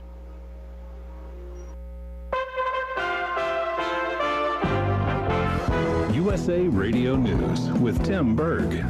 Queen Elizabeth's grandchildren are set to stand vigil at her coffin on Saturday. Prince William will stand at the head of the coffin and Prince Harry will stand at its foot for the 15-minute vigil. Both will be in uniform at the request of King Charles. This as people continue to pay their respects to the Queen, including soccer star David Beckham. It's what we all envisioned, we all want to be here together, we all want to experience something where we celebrate the amazing life of our Queen. As inflation remains at a near 40-year high, the cost of buying a home continues to increase. Mortgage rates have exceeded 6% under President Biden's watch, the latest indicator of an inflation-throttled economy. Even with its mounting challenges, is squeezing homeowners and renters, leaving potential buyers with minimal options. There is no relief in sight as inflation puts the Federal Reserve on a path to higher interest rates. From the West Coast USA Radio News Bureau, I'm Lance Pry. One of the world's most notorious drug kingpins is starting his life sentence in an American prison. Jorge Costella Sanchez ran the Gulf Cartel for nearly 1 decade. The drug dealer responsible for smuggling over 10,000 kilos of cocaine and 150 tons of marijuana into the United States. West Virginia Governor Jim Justice has signed a pro-life bill into law. The measure bans nearly all abortions except in cases of rape, incest, or certain medical situations. The Republican-led legislature approved of the bill in a special session Tuesday. Bed Bath & Beyond is closing around 150 of its stores across the country. The closings make up for about 20% of its stores. This is USA Radio News. Did you know that you could easily be saving up to 90% on your taxes by simply making a phone call? That's right. The Fortune 500, the globalists, all the big billionaires and millionaires, they know about the loopholes written into the law where most of them pay almost zero tax. In fact, many of them pay no tax. You even see it on the news. How are they able to do that, but the common person can't? So whether you're a school teacher, a lawyer, a scientist, a millionaire, a billionaire, or whether you're just a regular blue-collar worker, everybody should learn about the legal, lawful loopholes. And we've got an organization and a group that I am so proud to be working with, American Tax Solutions. GCN has a special deal with them to get you the best rates. And here's the most important part. They save you money and then get part of the savings. This is an absolute win-win solution. You've got to give them a call at 855-907-4841 or GCNTaxCut.com. That's GCNTaxCut.com. The only way you miss out is not making the phone call. Make it now. Consumer sentiment is improving slightly. The University of Michigan's early reading for September edged up another point after hitting its all-time low in June. The one-year economic outlook continued its rise from extremely low readings earlier in the summer, but the gains were offset by modest declines in the long-term outlook. The survey noted a high level of consumer uncertainty over inflation, despite the recent drop in energy prices. Aldi's CEO Jason Hart says inflation is hitting everyone's pocketbooks. And unfortunately, it's more of the same, with inflation at unprecedented high levels, which is really putting stress on consumers out there. And we're hearing that from our customers as well. Officials in Jackson, Mississippi are lifting the city's boil water advisory. The governor making that announcement on Thursday, saying clean water has been restored, but adding the work is not done. Moving forward, we will continue to monitor the system. Additional testing will be administered to ensure continued water quality. Tropical storm Fiona is churning in open waters and expected to become a hurricane in the coming days. The latest forecast models have Fiona heading toward the Caribbean islands, including Puerto Rico and the U.S. Virgin Islands. Some models project the storm could pass close to the United States East Coast next week. For USA Radio News, I'm Tim Berg. Why choose proven quality sleep from Sleep Number? Because our Sleep Number 360 smart bed is really smart. It senses your movement and automatically adjusts to help keep you both comfortable. Plus, it's temperature balancing so you stay cool. It's even smart enough to know exactly how long, how well, and when you slept. Our smart sleepers get 28 minutes more restful sleep per night. Sleep Number takes care of the science. All you have to do is sleep. Don't miss the final days of the biggest sale of the year. Save 50% on the Sleep Number 360 limited edition smart bed. Ends Monday. To learn more, go to sleepnumber.com. Hey, Dad, how do airplanes fly? What's in this box? Is this tree good for climbing? How are babies made? What does this thing do? Kids are curious about everything, including guns. Talking to them about gun safety in your home is a good first step, but you can do more. Always keep your guns locked, unloaded, and stored separately from ammunition. Safe gun storage saves lives. Learn how to make your home safer at endfamilyfire.org. That's endfamilyfire.org. Brought to you by End Family Fire, Brady, and the Ad Council. If a natural disaster comes knocking, how prepared is your family? You can't just close the door on earthquakes, floods, or hurricanes and hope they go away. That's why it's important to make a plan now. Ready.gov/plan has the tools and tips you need to prepare your family for an emergency. So if disaster shows up at your doorstep, you'll be ready. Visit ready.gov/plan and make a plan today. Brought to you by FEMA and the Ad Council. Missouri Net News is presented by Mango, Missouri's Association of Natural Gas Operators. If you smell gas, leave fast and call your gas company. Missouri Net News, I'm Ashley Bird. This week, the U.S. Drought Monitor showed more than 51% of the state of Missouri is experiencing dry or drought conditions. That's about 800,000 people affected by that. Today, the Drought Assessment Committee, a special group to guide the state's drought response, met and heard testimony. Back in Jefferson City on Monday, among the 14 different bills to try to address a state income tax break is a bill to legalize sports betting. Elisa Nelson reports. A bill that would make sports wagering legal in Missouri is back on the table. A Missouri House committee is holding a public hearing Monday about a bill that would let Missourians 21 years and older place bets on sporting events. Lawmakers are working to pass an income tax cut plan, but the sports betting bill is not part of the governor's special session call. Whether it gets added is unknown at this time. And speaking of sports, it was a big day for Kansas City yesterday as they beat the Los Angeles Chargers in their home opener. In Kansas City last night, MissouriNet spoke to Tim Scheel, who's a 30-year season ticket holder. He says the atmosphere is what keeps him coming back every year. The Chiefs themselves don't really mean a lot, but the camaraderie, and coming to the games and enjoying the games, it's just what it is. It's more of being out here with people and having a good time. And the city of Hartville, Missouri in the Ozark Mountains is the new center of population for 2020 in America. That's according to the U.S. Census Bureau. That means it's a point where an imaginary, flat, weightless, and rigid map of the U.S. would balance perfectly if everyone were of identical weight. This is MissouriNet News. I'm Miles Strid. I'm a deputy warden at the Jefferson City Correctional Center for the Missouri Department of Corrections. I think a lot of people, when they look at corrections, they think, oh, I couldn't do that job. You know, it's difficult, maybe it's dangerous. They're apprehensive about pursuing a career with us. What might surprise them is that most of the time in corrections, you're just dealing with people. Corrections is an exciting career. If you're the type of person that likes the day to fly by and enjoys a challenge, you need to apply today. Secure your future. To apply, text DOC to 44844. Not completing high school is more of a social thing than it was an academic thing. Even though all these years have passed, I still had that longing to have my diploma. At age 30, Carissa finished her high school diploma. If you're even considering getting your high school diploma, you can do it. No one gets a diploma alone. If you're thinking of finishing your high school diploma, you have help. Find free adult education classes near you at finishyourdiploma.org. That's finishyourdiploma.org. Brought to you by the Dollar General Literacy Foundation and the Ad Council. MissouriNet headlines continue. I'm Ashley Bird. Hunters across Missouri are welcoming the first weekend of archery deer and turkey season. We go to Steve Patton with MissouriNet affiliate KBOA in Kennett for a local look. The season started Thursday, and Department of Conservation agent in Dunklin County, Eric Hiring, expects a big first weekend. The season runs through November 11th and then November 23rd through January 15th with firearms deer season between. Hiring urges hunters to remember the baiting regulations. It's legal to hunt over a harvested crop field, and it is legal to manipulate crops such as mowing or knocking them down. Where hunters get themselves in a situation with baiting and violate the baiting rules here in Missouri is when they add stuff to it. For instance, like they bring apples in and they introduce it to that field, or they see that the deer have eaten all the corn, so then they bring corn in and dump it on the ground. That's illegal to do. Shooting hours are 1/2 hour before sunrise to 1/2 hour after sunset. Thanks, Steve. This is MissouriNet News.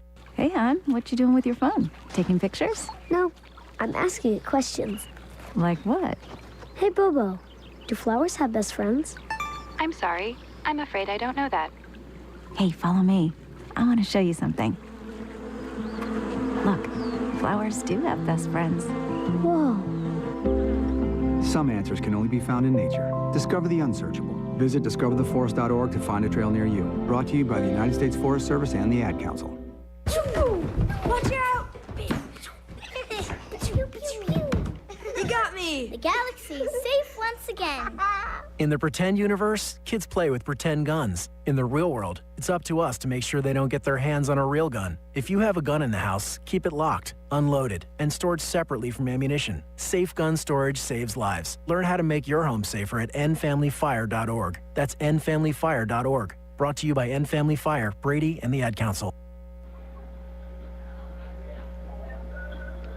Yeah, we are back out here at Sullivan High School. It's Bobby D and Dave Johnson down on the field. We're waiting for the teams to come back from the locker room, and a lot to talk about for the Eagles in that locker room as they gave up 3 big plays.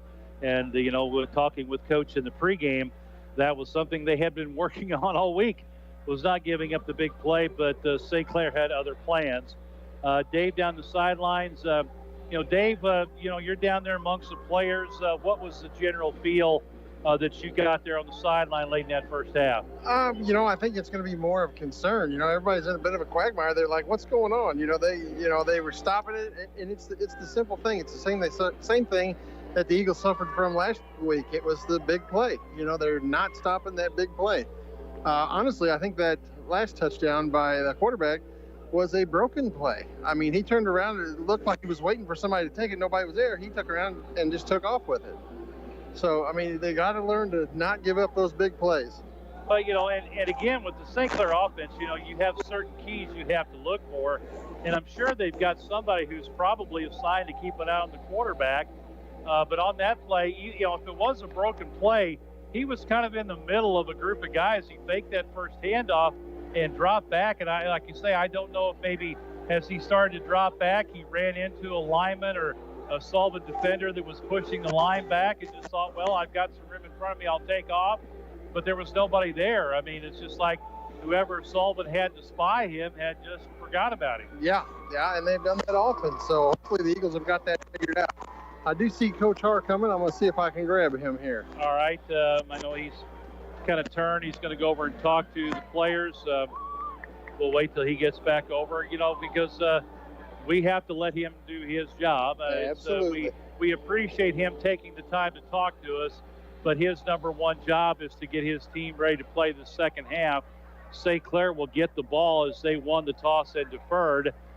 So coaches, he's walking all the way over behind the team as they come out from that north end zone and warm up and stretch. St. Clair on the far sideline kind of just doing some stretching on their own. Not a real what you call organized stretching regimen, but they're just kind of doing it on their own. Gabe Dace is playing a little catch on the sideline here by the Sullivan bench. So Coach Har is back in there with the group walking through it. So Dave, see if you can kind of wave him down if at all possible. I want to get an opportunity to check in with him and see what they talked about in the halftime locker room. While Dave's trying to track him down, some other scores. Fort Zumwalt North was leading Washington 21-10 late in the first half, or at halftime. Last score I had, Herman over Cuba 27-0 at the end of one. Right before half, Owensville leading St. James 21-8. Union was ahead of Pacific 28-0 late in the first half. And right before halftime, Borgia had taken a 17-14 lead over Duchesne. Again, earlier today, Sullivan softball team won their first game at the Jeff City Classic 4-2 over Lee Summit. And then they lost to Fatima. Fatima beat Cape Notre Dame in their first round game. Sullivan lost to Fatima in their second game 16-0 in 4 innings. Sullivan will play in the consolation bracket, and that will be at 10:45 in the morning. I don't know right now who they are going to play. Been trying to find that out, but I have not been able to get an update on that. But Sullivan will play at 10:45 in the consolation bracket. Games up at Bender Park outside of just west of Jeff City. And looks like Coach Har is heading over to get Dave on the sideline. So we'll send it down to Dave. Hey, Coach, first half, great first play. You come out and you hit a big one like that, you got to feel good about that one. Yeah, felt good about that, but then we couldn't punch in the 2-point. Then we had a couple mental mistakes down here where we should have scored again. Give up a couple big plays there. We got to fight back here in the second half. Yeah, that's the one thing that's kind of been biting us the last couple of weeks, that big play, ain't it? Yes, it is. Absolutely. We got to refocus, come out here strong, have a good series here, and punch the ball in. All right, Coach, let's have a good second half. That's Eddie Har, head coach of the Sullivan Eagles, visiting with Dave down the sideline. And, and as he mentioned, Sullivan had that opportunity. They had a first and goal to 4, but then had a false start penalty, and then a big loss on a run play, and then, Gabe threw the interception in the end zone on 4th down. I think St. Clair may have scored on that drive, if I'm not mistaken. I think that was the drive that the broker got that second long run, wasn't it, Dave? Yes, it was. Yeah, it was. Like I said, it appeared to me, from down here to be a broken play, but whatever. It was still a great play. I mean, he made a great run on that. He cut up through the middle. He had a couple guys had a chance at him and just whiffed. I mean, he made it happen. He's done a great job of adapting and seeing what the Eagles are doing and overcoming it. And I kind of brought this up a little bit earlier on, but St. Clair is faster than I think a lot of people may give them initial credit for, because Broker on both touchdown runs was actually running away from the Sullivan defense. And Sullivan has pretty decent speed in that defensive backfield, but Broker had the full head of steam and got out in the open, and nobody from Sullivan was going to catch him either time. No, you're absolutely right. The speed is evident on the line, too. Their line is just, guys are getting on the blocks, but St. Clair is coming off of them. They're getting to the holes. They're stretching those plays out. They're doing a great job, and I think that has a lot to do with their speed. You know, like I said, they've got a few guys that have decent size. Don't get me wrong, but they're quick with that size, and they're quick everywhere else too. And so the quickness so far is giving them the advantage as they lead it here at halftime, 20-6, and they will get the ball to start the second half. So Sullivan defensively will have to be ready and come out ready to go to shut them down. And again, trying to see if I've got any updated scores. I can't find any right now over what I just gave you. I'll have all the updated scores coming up tomorrow morning on Sports Talk. For the St. Clair Bulldogs, going deep to receive will be number 2, Gabe Martinez. The upbacks are Nunez on the right and Sanders on the left. It'll be Caden Bryant teeing the ball up at the 40. And we're ready to go with the second half. Kickoff brought to you by Dace Insurance. They work to find a life, home, auto, and commercial policies just for you and your needs. 602 North Franklin and Cuba, 4070 Springfield and Sullivan. Dace Insurance with the opening kickoff, and not a great start to the half as Sullivan is offside on the kickoff. Yeah, you don't want to start the half with a mistake, do you? No, that's not exactly how you want to do that. So they'll move it back to the 35 and kick it off once they get the ball back out there. So that gives an opportunity for St. Clair to get even better field position. And they're dangerous in the return game too, so I do not blame Sullivan for not kicking it to anybody. All three of those guys back there can break off the long return. So he's got it teed up again. Ryan approaches the football. Everybody stays back this time. A high, short kick. Fielded on the run to 33, and the Eagles are there to stuff it up as the returner gets back to the 40-yard line. That is Skylar Sanders with about a 7-yard return. So it'll be first and 10 for St. Clair. The ball will be marked, I think they're going to give him out to about the 41 maybe. Yeah, somebody got in there and just took his legs out from under him. Yeah, somebody dove in underneath the pile, and he caught it on the run, had some momentum, but the Eagles got in there and stuffed it up. First and 10, ball at the 41. St. Clair will have one man set out to the right, ball set up on the left hash mark. 3 running backs behind the quarterback, Broker, tied in to the left. Broker under center, coming to the right side, keeps it. He pitches it the last second to number 21, who gets the corner. He's at the 40, slows down, tries to make a move. He's going to be wrapped up inside the Sullivan 30, about the 28. And that was 21, a new ball carrier, and Gavin Shoemate. So from the 41, 9, 19, 29, 30, 31 yards, or 21 yards, right? Yeah, that play was just another mistake by the Eagles defense. The guy who was supposed to cover the pitch man committed to the quarterback. When the quarterback pitched, nobody was on him. So 31 yards in the first play from scrimmage. Receiver to the left, tight end to the right. Remain in the backfield.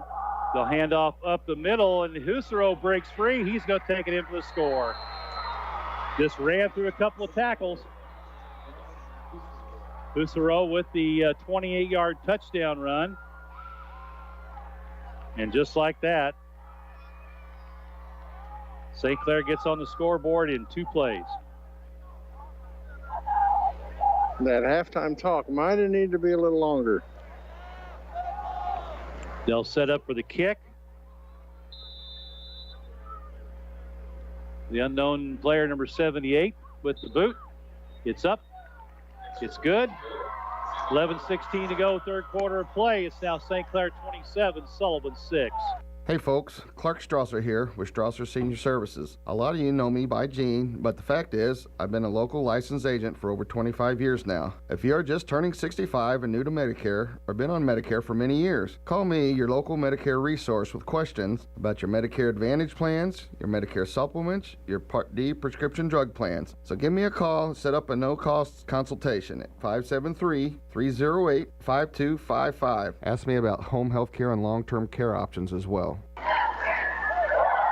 So it's 27-6, St. Clair on top. A halftime score now, Union 42, Pacific 7, as they just went to the half. That's the only updated score I have.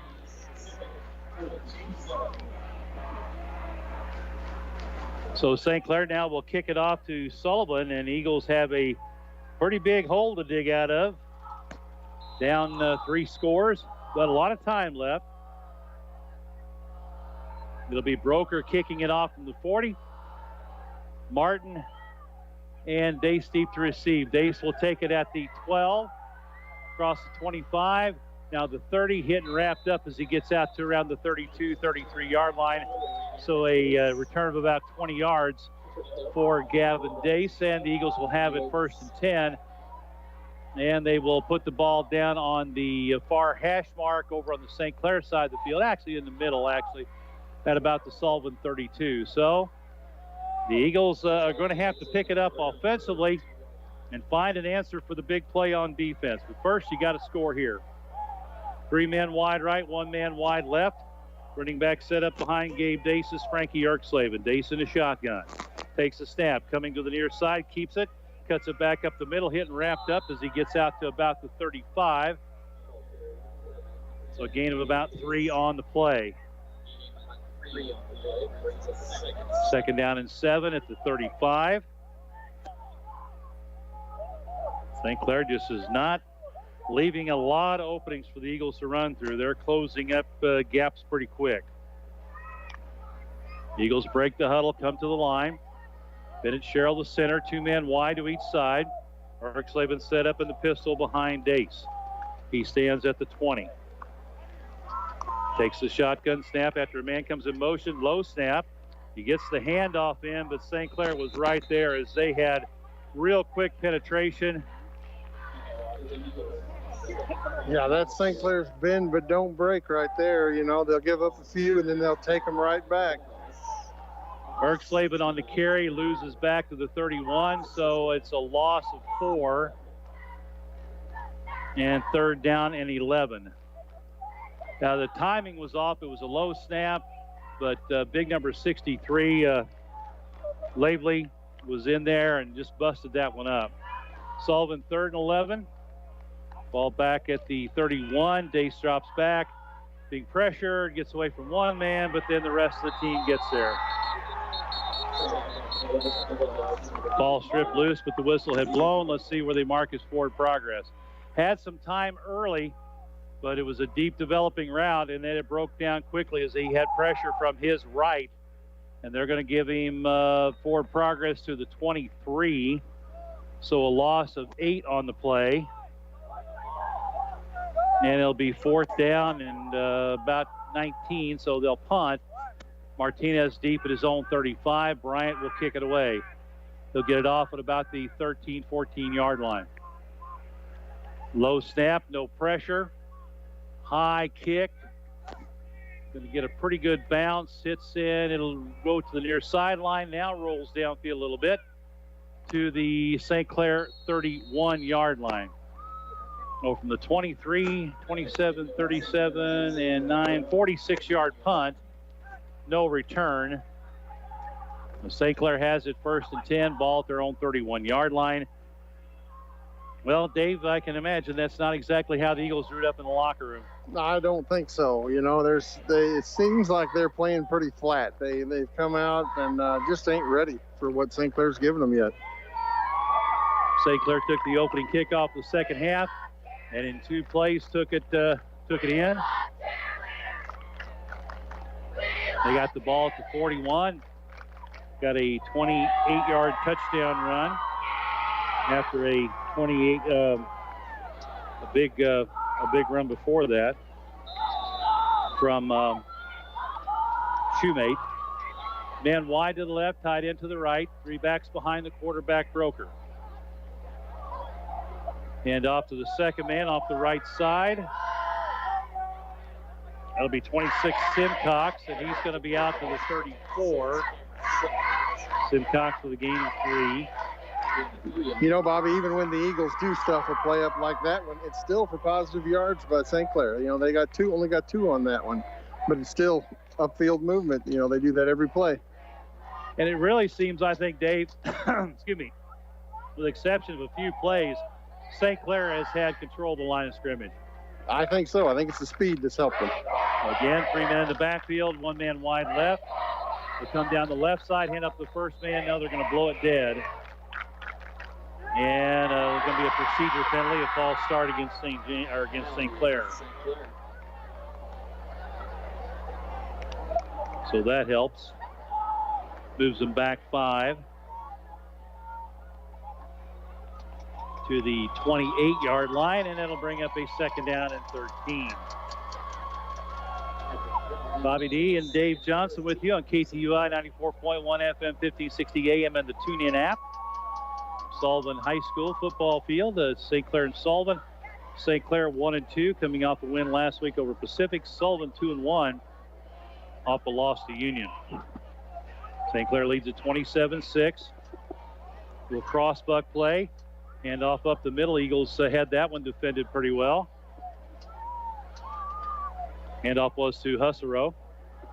Yeah, Bobby, I did get a note a while ago from the supervisor over there, and he said we're on the YouTube channel tonight, too. Oh, Sam got us up on YouTube. Okay, thank you, Sam.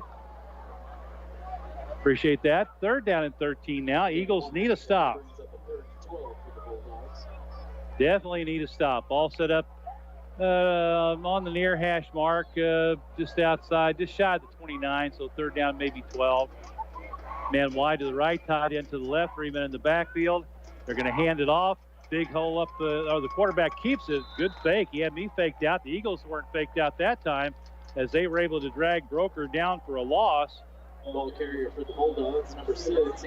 And he's back at the 25-yard line. Number 30. It's a real good defensive series for the Eagles. So a loss of 3, maybe make it 4. First negative play of the night for Broker. Being up 4th down and long. Broker back in punt formation. Martin deep to receive for the Eagles. Good snap. Broker gets a kick away, a low spinning kick. Hits at the 40 on the far sideline. Goes out of bounds at about the Sullivan 37. I think we're going to make 36. Somewhere right around in there. Maybe 37 now as he moves up a step. So the Eagles will get the ball. 1st and 10 at their own. Then they get 38. You think he moved up another step. I like that. I like the way he's going. Taking a couple more.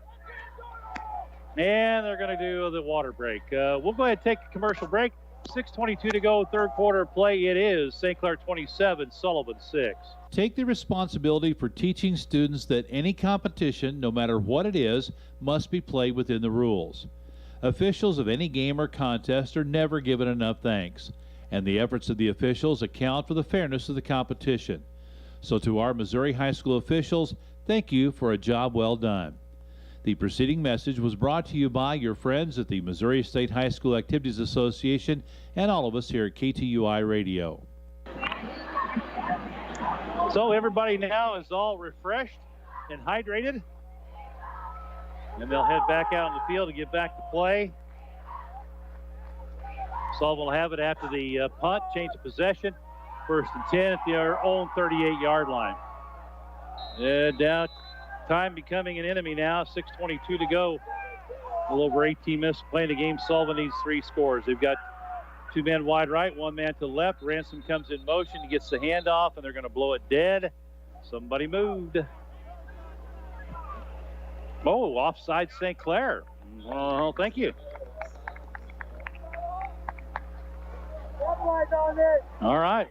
Yeah, in encroachment, they don't usually stop the play, do they? Unless somebody's on, you know. Well, unless he's lined up in the neutral zone. Yeah. Well, 5-yard penalty takes the ball at the 43-yard line. Will bring up the 1st and 5. And See if Eagles change the play, since Eagles, if he was in the neutral zone at the snap, then they may blow it dead. So the Eagles come back, set up 1st and 5. They've got one man on the wing to the left, 2 men on the right at the end of the line, one single running back. Ransom in motion. They're going to hand off to Ransom. He reverses his field, busts it out across the 45 to about the 49, and that should be good for a first down. Dominic Ransom with 6 yards on the carry gives the Eagles a first down. 1st and 10 at their own 49-yard line. Yeah, just like you said, Bobby, Ransom just reversed his field, came back against the flow of everybody else, and picked up good yardage there. Yeah, found a little hole there on the back side of that play. So Eagles have the 2 men to the right, wing on the left. Ransom again in motion. They fake the handoff. He's going to go deep over the middle, man wide open. It's caught by Martin. He's going to be tracked down from behind at about the 21-yard line. 30-yard pickup on the pass completion to Jonathan Martin. A little bit of a quicker play. Yeah, Gabe able to get rid of it before the pressure got there. They faked the handoff to Ransom and took a step back and found Martin behind the defense. Had to wait on the pass just a little bit. It was behind him, but able to secure it. Give the Eagles a 1st and 10 at the Bulldog 21. Dace under center. Martin in motion, takes the handoff deep, try to go over the right side, spins out of 1 tackle, but the Bulldogs, good pursuit, gets there to shut him down. Maybe at the 19-yard line, so we'll give Martin a gain of 2. It'll be 2nd down and 8 at the 19. With 5:15 to go, 3rd quarter play. Eagles have to punch it in here. Get some momentum back on their side. Gabe Dace has to take a little double check on the plays. He comes back to the sideline, now to the huddle with 13 seconds on the play clock. They're going to have to hurry. You don't want to have to burn a timeout to save the penalty. 2 men wide to the left, 5 seconds on the clock. They've got the 2 men tight on the right. Low snap, he's looking left, now looks back over the right in the flat, and it's dropped. Trying to get it to Gavin Dace.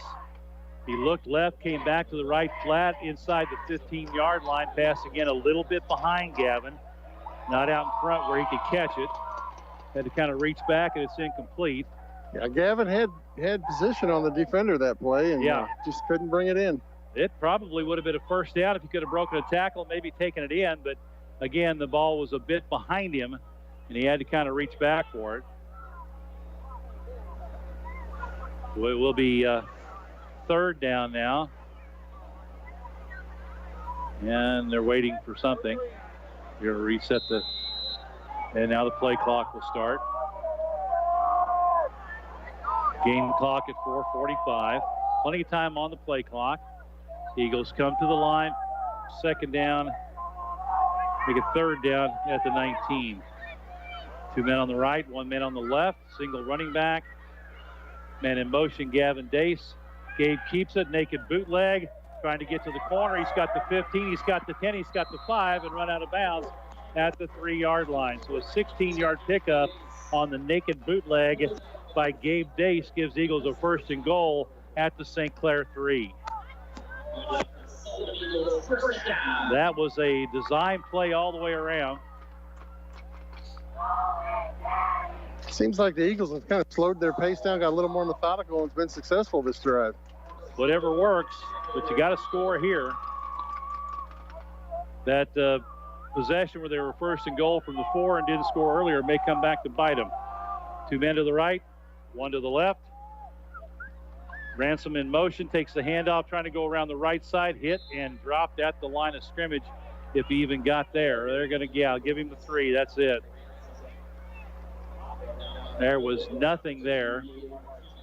Yeah, they may have given him a yard. They're going to call forward progress to the 2, so we'll give him 1.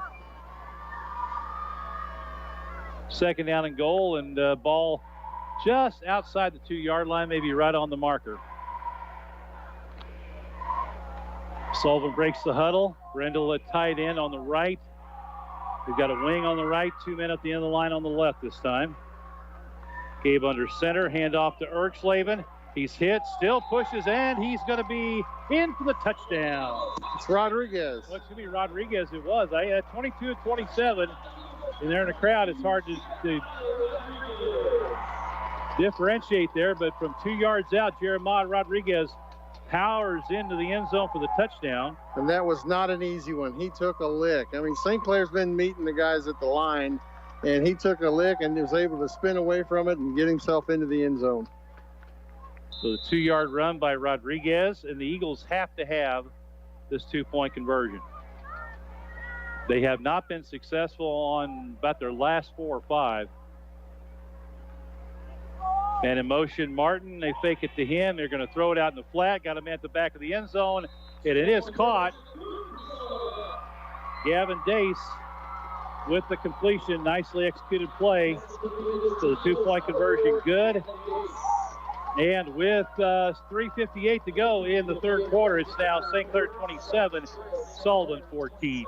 Coldwell Banker Reeves Realtors in Sullivan is an honest, professional, and friendly real estate agency with an A+ rating from the Better Business Bureau. Whether you're buying or selling, the experienced agents with Coldwell Banker Reeves Realtors will help guide you through this difficult process. Rachel Shoemaker and her agents use the latest technology like CirclePix marketing, Facebook, and other social media. If you're looking for a full or part-time career, contact Rachel to find out how you can become an agent. A vital part of our community, Coldwell Banker Reeves Realtors of Sullivan. So the Eagles able to hold St. Clair and made them punt, and able to bring the ball back down the field and stick in the end zone on a 2-yard touchdown run by Jeremiah Rodriguez. 2-point conversion pass to Gavin Dace was good. A little bit less than 4 minutes to go in the third quarter. Eagles within 2 scores. Down 13. High, short kick. Fair catch called one of the upbacks at the 29-yard line. And that was number 31, Adam Folks on special teams, calling the fair catch. And it'll be 1st and 10 for the Bulldogs at their own 29. I think is where they're going to mark it. Yeah, he caught that one off the top of his shoulder pad, so he's lucky he kept a handle on it. Yeah, that was one of those high, short, but spinning kicks. Those are tough to handle sometime. So the Bulldogs, 1st and 10, their own 29. Eagles defense needs to step up again. Got an unbalanced line to the left with a man wide to the left. 2 running backs. They'll turn, hand off to the second man is Husserow, and the Eagles are there to wrap him up. Gain of about 2 to the 31.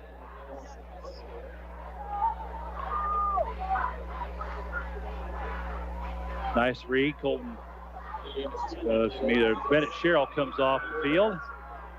Eagles going with a 5-man defensive front and 3 linebackers, safety, and a couple of corners. St. Clair taking their time in the huddle to the line of scrimmage. 3 backs in the backfield, tight end to the left. Broker under center, and we had movement on the line. Looked like the right tackle may have flinched, so St. Clair, 3rd penalty of this half. Yeah, he was trying to get out there on a linebacker and looking to get a little bit of a head start, and it just didn't work. So that'll move him back 5 yards to the 26-yard line. It'll be 2nd down and about 12.5, 13.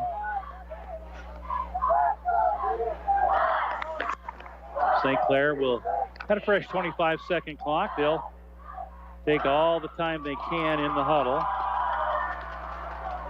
Now they come to the line with 9 seconds. Again, tight end to the right, unbalanced line to the left with 3 men behind the quarterback.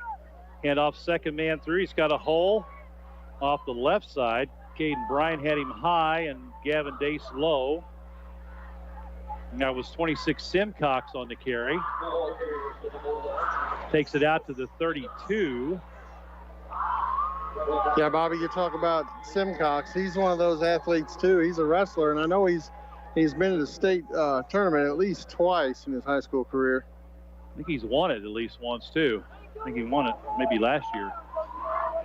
So it'll be 3rd down and 7 from the 32-yard line. They've got a man wide left.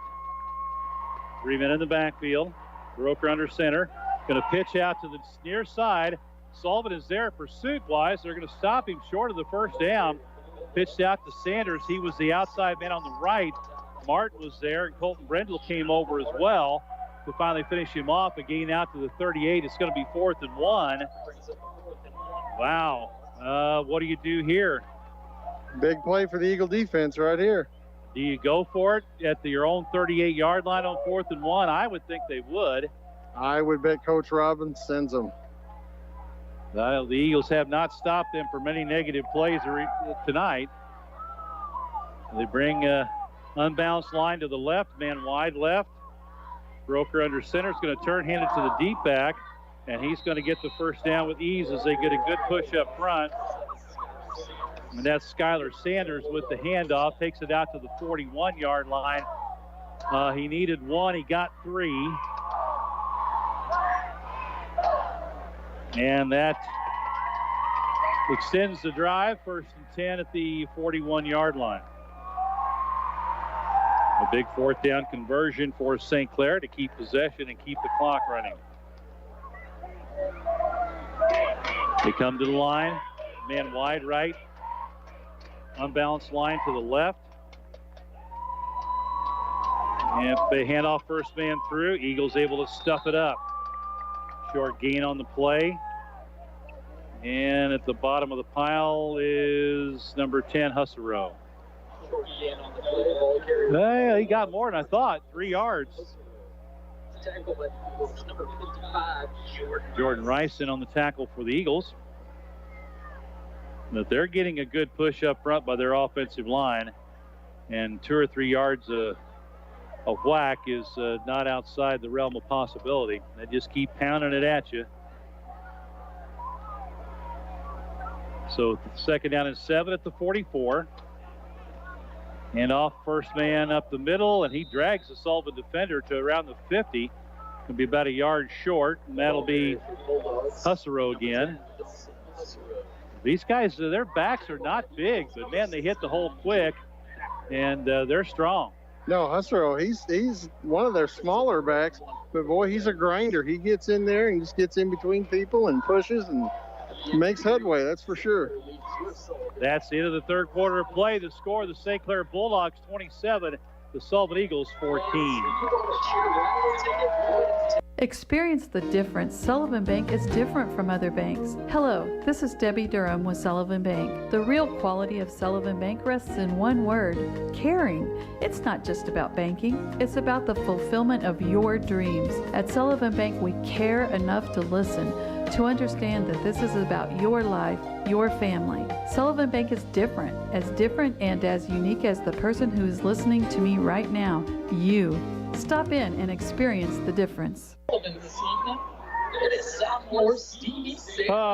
found an update on the Cuba and Herman game. Cuba, or to be Herman on top, 55-8 at halftime, but that was a few minutes ago. So Union winning big, Herman winning big at half. Georgia was up at half. Washington was down at half.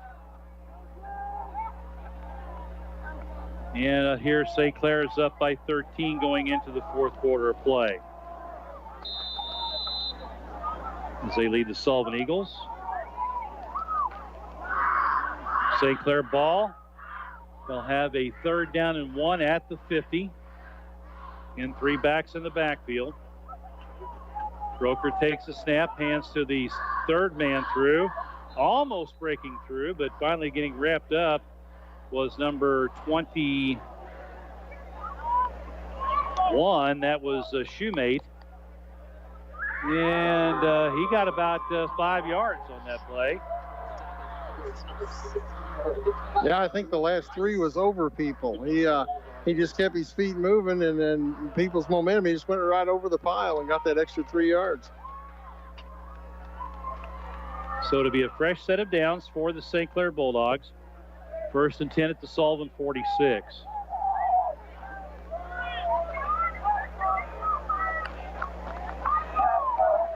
Next play up the middle, and Eagles are there for a short gain. And that's Husserow. He gets 2. He's got 10 carries, unofficially 50 yards and a touchdown. Maybe, yeah, just a gain of yards, so 49 yards now. Official moved just at the last second. Sullivan looks like we'll play Father Tolton in softball tomorrow. 10:45 on field number 3 at Bender Park. And wow, in the consolation bracket, Blair Oaks and Helias on the other side of the bracket. Hand off the second man through, coming off the left side. Eagles hit and wrap him up as he gets inside the 45 to about the 43. That's Skylar Sanders. So pickup of 2. Well, that's how tough this tournament is. As Blair Oaks, defending state champion, Helias, who won the Sullivan tournament, and Father Tolton, a fairly decent team on their own right, are all in the consolation bracket.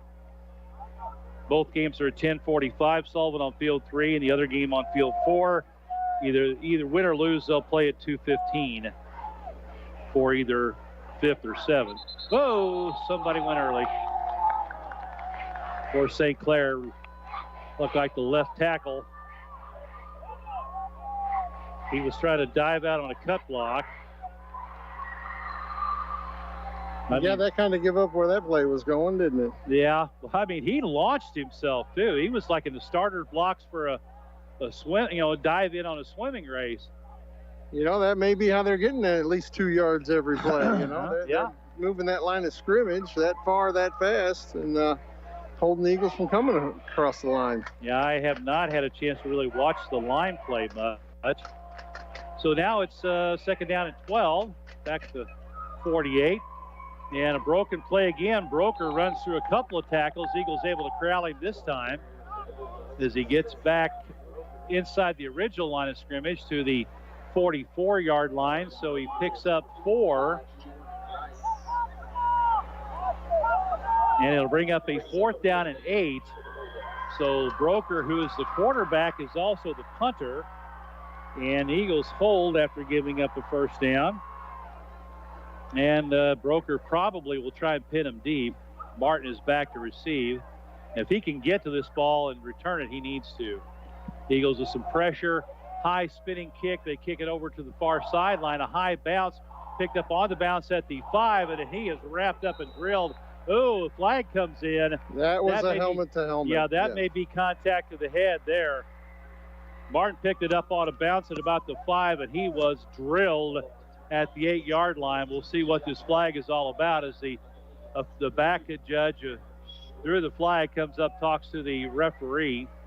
He comes to the middle field, a personal foul against St. Clair, so that'll give the Eagles a little bit of breathing room.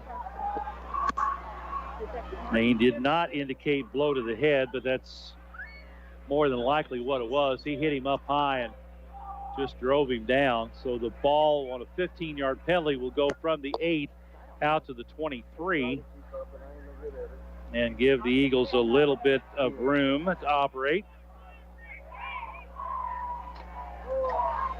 With 9:09 to go, Dave, this is kind of a drive here where Sullivan could probably use a big play. Uh-oh, we got another one. And is that going to be on the bench?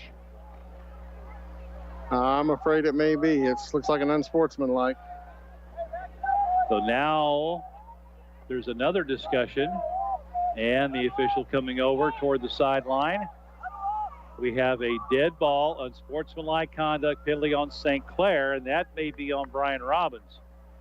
He's probably debating whether or not that was a blow to the head. Yeah, that's one you can't hardly debate either. I mean, and the shame of it is St. Clair had great coverage on that play. There was 3 guys there. Martin would have had a hard time getting away from all 3 of them, and the one guy just lowered his head. Now, this unsportsmanlike is unfortunate because St. Clair's, I've watched all evening, and their guys are helping our guys up. They've been great sports. So I would tend to believe, too, that one might have come from the bench. Well, yeah, I think so. I think that pretty much had to come from the bench. They went over to talk to Coach Brian Robbins. So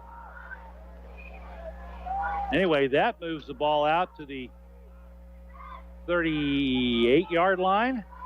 So instead of having it at the 8, 30 yards in penalties, gives the Sullivan Eagles good field position at the 38-yard line of Sullivan. Now they're still having a little talk over. Brian Robbins taking advantage of his opportunity with the side judge right there next to him. 2 men wide to the right, 2 men on the left in tight. Dace in the shotgun, going to throw it out in the flat to Sullivan. And ball is stripped loose. I think, no, who gets it? Somehow he got it back. Frankie got it back. He yeah, just that got was luck of a bounce and a slide, and he wound up on top of it. Boy, that was that had disaster written all over it. Loss on the play back to the 36, so we'll call it a loss of 3.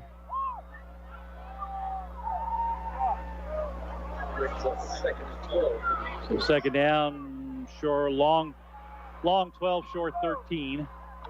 Ball was marked just shy of the 39. They're back inside the 36. Now everybody in tight. They've got a tight end to the right, 2 men to the left, 1 man on the wing right. That's Gavin in motion. They'll pitch it to him. Cuts it back up inside. St. Clair is there. There's nowhere for him to go. Eagles, as you mentioned, Dave, that quickness for St. Clair, they're getting off the blocks and filling the holes when the Eagles try to go wide. Yeah, and I know you can't hear them hits over the, where you're at there, but there's some popping going on. They are coming in hot and heavy. So no gain, third down and 12. Gavin again in motion. They fake the pitch. Gabe's going to go on the naked bootleg, trying to get the corner.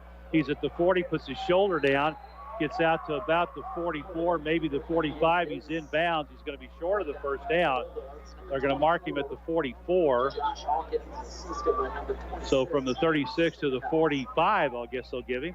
So a 9-yard pickup on the bootleg, and Eagles will have to go for it here. Fourth down, a long 3 from their own 45-yard line with 7:34 to go and the clock running. The Eagles got to have this one. 2 men wide to the right, 2 to the left. Single running back behind Gabe Dace in the shotgun at the 40. Looks over to the sideline, checks with the line, takes a snap, gets some time, throws on the run, underneath, complete. It'll be enough for the first down. That'll be to Caden Bryan. Going to be at the St. Clair 48-yard line. So a pass completion of 7 yards gives the Eagles a first down at the St. Clair 48. Clock starts running at 7:10. Eagles may need to show a bit more urgency getting to the line. 2 men wide to each side. Running back is Sullivan behind Gabe Dace. Takes a snap, drops. Now being pressured, reverses his field. He's got some room to run. Across the 45, hitting the sideline, the 40. Tries to get the first down. He does and steps out of bounds, or he's close to the first down. I don't think he got a great spot, but he's still close to the first down. I don't know, guys. It may be close. And they're going to give it to him. Good. Yeah, I think he ran out in front of it, Yeah, so where the knew he had it official long marked the enough. ball was right at about where the marker was.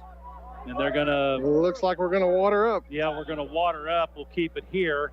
So a gain of 10 on that play by Gabe Dace, and that was just a scramble. He wanted to throw the ball. He was pressured and able to get the corner and got it out of bounds at the St. Clair 38-yard line. Eagles actually have 12 first downs in the ball game. That's their 5th of the second half. I have St. Clair with 9.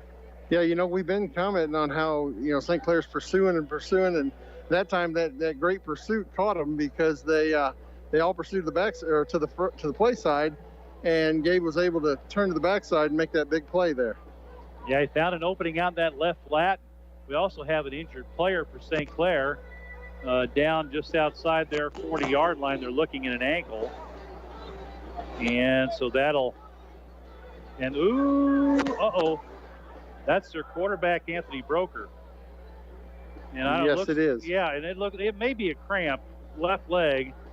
The trainer's out there looking at either a cramp in the left leg or something with the knee, but he seems to be in a bit of discomfort. Yeah, the Eagles had one person down getting stretched out by the trainer also, so it could be cramping up. Yeah, the pretty good thing they're taking the water breaks. It's a warm evening.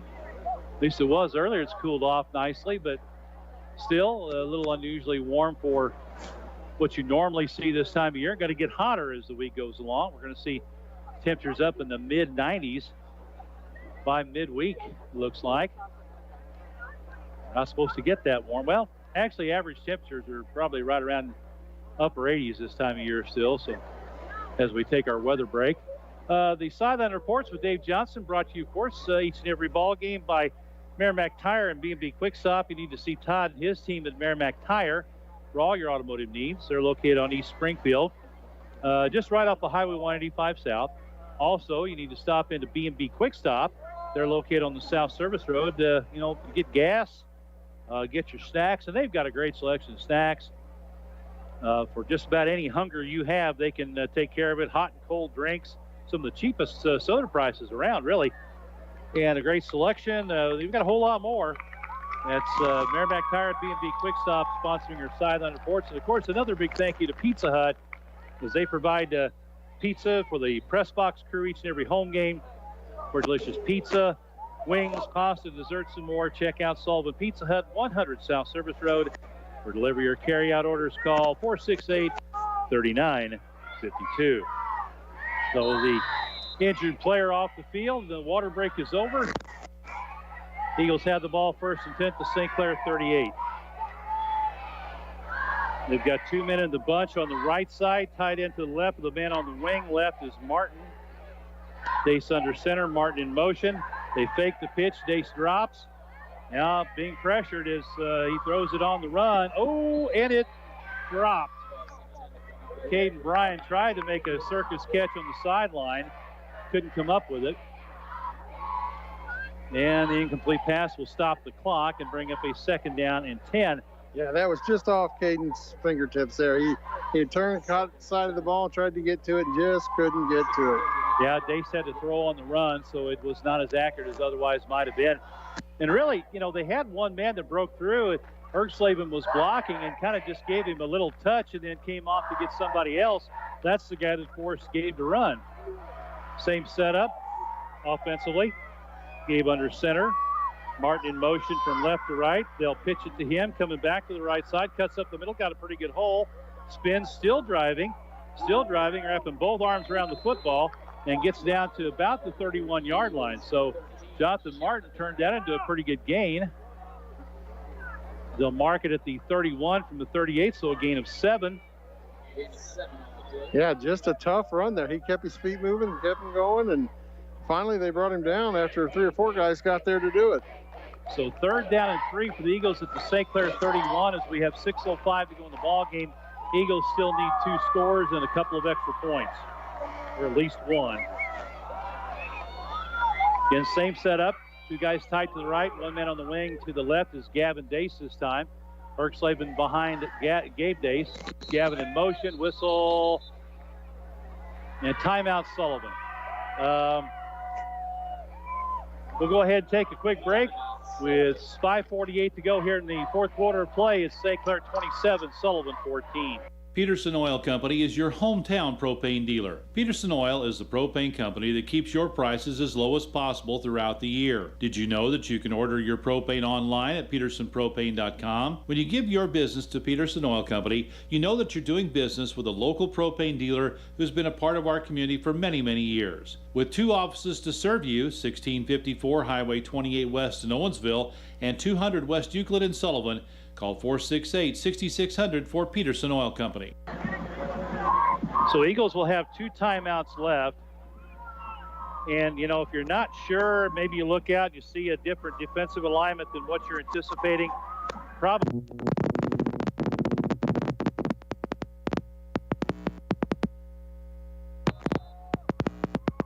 There we go. Probably not a bad idea to call that timeout. Make sure you don't have a negative play. So it's 3rd and 3. St. Clair adjusting along the line, and a whistle blows.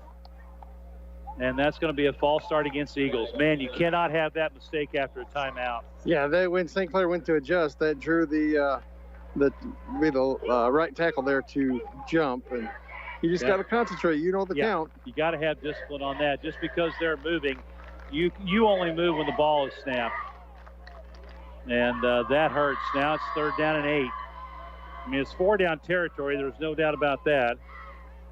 If they don't get it here, they will go for it. On 4th down, so they'll have 2 men tight to the right, 2 men out fairly tight to the left, ball on the right hash mark, single running back. Man in motion, Gavin Dace from left to right. Gabe is going to run it. He's got two blockers out in front, but St. Clair pursuit is there.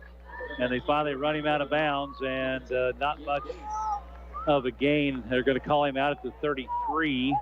So a pickup of 3, and the Eagles would be faced with another big 4th down play. Yeah, he had two blockers out in front of him and had 3 defenders coming at him. And again, running to the short side of the field on that play. But again, you know, everybody's right-handed, and that's to the right. So maybe they're a little bit more comfortable going that way. I don't know. But you got to have this one 4th down and about 6. 2 men wide to the far side of the field. 2 men wide to the short side. Gavin Dace and Jonathan Martin. St. Clair jumps. That helps. As long as somebody, yep, offside St. Clair.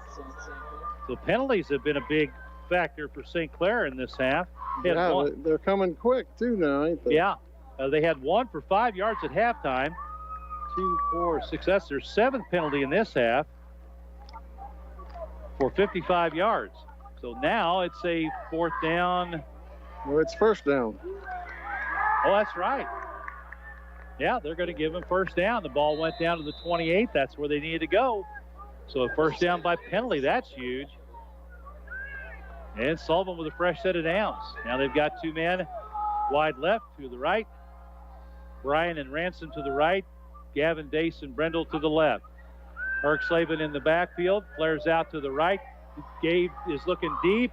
He's got Gavin back there broken up at the last second. Gabe Martinez again back there making the play.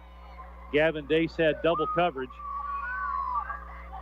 I'll tell you what, I bet Gavin had about a foot on him on height, and the guy still got up and made a great play on that. Just a tad underthrown. That's one where you want to try and get it up, little air under it, and still get it deep enough to get it to your guy over the top.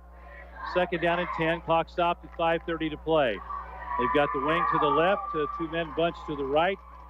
Single running back. Ransom is in motion. They'll pitch it to him, and he stumbles and falls. Yeah, he never had the ball on that. When they pitched, he dropped it. He was able to fall on it. Oh, my. So they're going to mark it at the 31. A loss of 3. So 3rd and 13 now. Again, it's 4 down territory for the Eagles, but time's starting to slip away. Inside 5 minutes. And on the wing right, 2 men to the left at the end of the formation. Ransom again in motion. They fake the pitch. Gabe's going to keep it, and they were waiting for him. A form tackle. He tried to cut it up inside, and Cameron Simcox was there and said, "You are not getting past me." Absolutely not. That was the perfect form tackle. You called it, Bobby. And a loss of 1. They weren't buying that play. So 4th down now and 14. They'd seen that play a number of times, and he just stayed at home. Gabe tried to make a cut, but Simcox was there and wrapped him up. Eagles need a big one here. 4th and 14 back at the St. Clair 32. 4:05 to go. Gabe, some time. Goes near side in the flat. Caught. Nope. Incomplete. Would not have been a 1st down anyway as he threw it underneath. Intended for Dominic Ransom, and the Eagles will turn it over on downs. Gabe had a nice game percentage-wise, 20 of 27 last week against Union, but tonight he was 50% in the first half, and he's only 3 out of 8, 3 out of 7 in this half. So St. Clair a big stand defensively after Sullivan makes a bit of a drive and burns a lot of clock. It's inside 4 minutes to go, and St. Clair will take all the time they possibly can. You know they're going to keep it on the ground. 3 men in the backfield, everybody in tight. And that's Broker under center. He'll hand off the right side, bit of a hole. Eagles meet him and drop it after a short pickup. And that was 21 Shoemate. He'll take it out to the 34, so call it a gain of 2. That customary 2 yards on 1st down. Yeah, they've done that all night. Seems to be a pattern. Now they'll wait to get the play in. Take as much of that play clock as possible. So break the huddle with 12 seconds. Again, everybody in tight on both sides with the 3 backs in the backfield behind Anthony Broker. Takes a long snap, hands it up the middle, and driving forward, dragging a couple Eagle defenders with him. That is number 10, Hussero, and the Eagles, I believe, are going to burn a timeout. So out to the 38-yard line. So a gain of 4, and again, Sullivan will burn a timeout.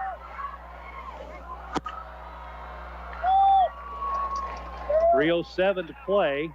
Eagles have to stop St. Clair on this drive and get the ball back. They need 2 scores. Eagle fans, EAG! EAG!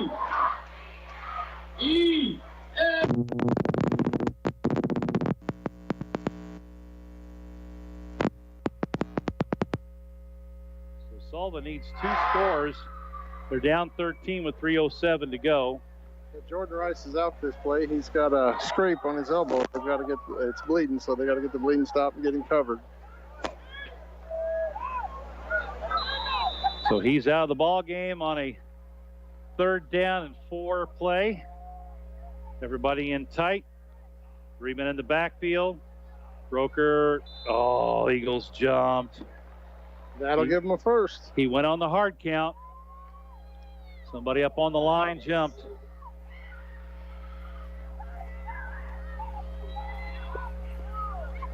And that's something that you have to be aware of as a defensive player with the 4 yards to go for first down. That's something you have to be aware of, that they may try to do that. You've got to be disciplined up front. Yeah, the Eagles are just returning the favor. St. Clair did that on their last drive. Yep, so that gives them a free first down.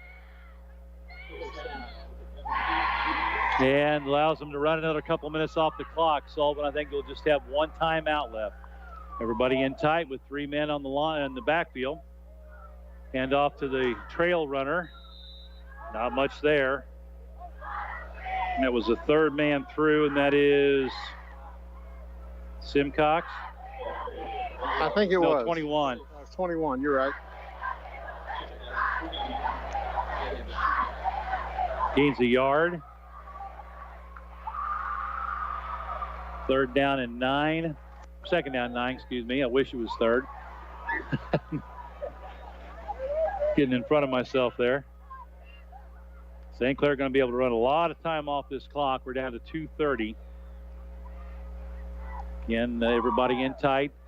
Hand off again to that 3rd back over the right side. The pile pushes forward. And see who that was. That was 7, I think, wasn't it? No, 21, Shoemate again.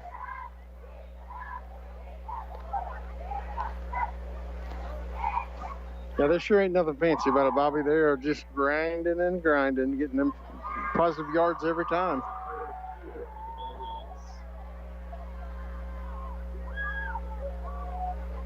Third down and 4. Everybody's got to stay tight up front. They'll hand again to the last man through. He's tripped up, but he gets his feet back and still powers forward. He's going to pick up the first down. Eagles got him low, knocked him off balance, but he kept his feet moving. And that was Sanders on the carry. And he'll take it to Sullivan 46-yard line. Yeah, just a great run there. He literally, the Eagles defender slid his arms down. He literally stepped out of the guy's arms and kept on running. So pickup of 7 gives St. Clair another set of downs, and we're inside a minute and a half to play. They're just going to run it out. Broker surveys the defense, takes his time. Long snap count. He takes a knee. I think Sullivan does have 1 timeout left. Well, I guess they're not going to call it. So Broker lose a couple back to the 48. Inside a minute to go. St. Clair's going to go to 2-2 on the season with their 2nd straight win. Eagles with their 2nd straight loss will fall to 2-2, and Sullivan will have, I believe, Pacific here next week, if I'm not mistaken. Yes, it's homecoming week. Homecoming next week. St. Clair will host Union. Well, that might be an interesting ball game. So again, St. Clair, and he's just going to take a knee again back at the 50.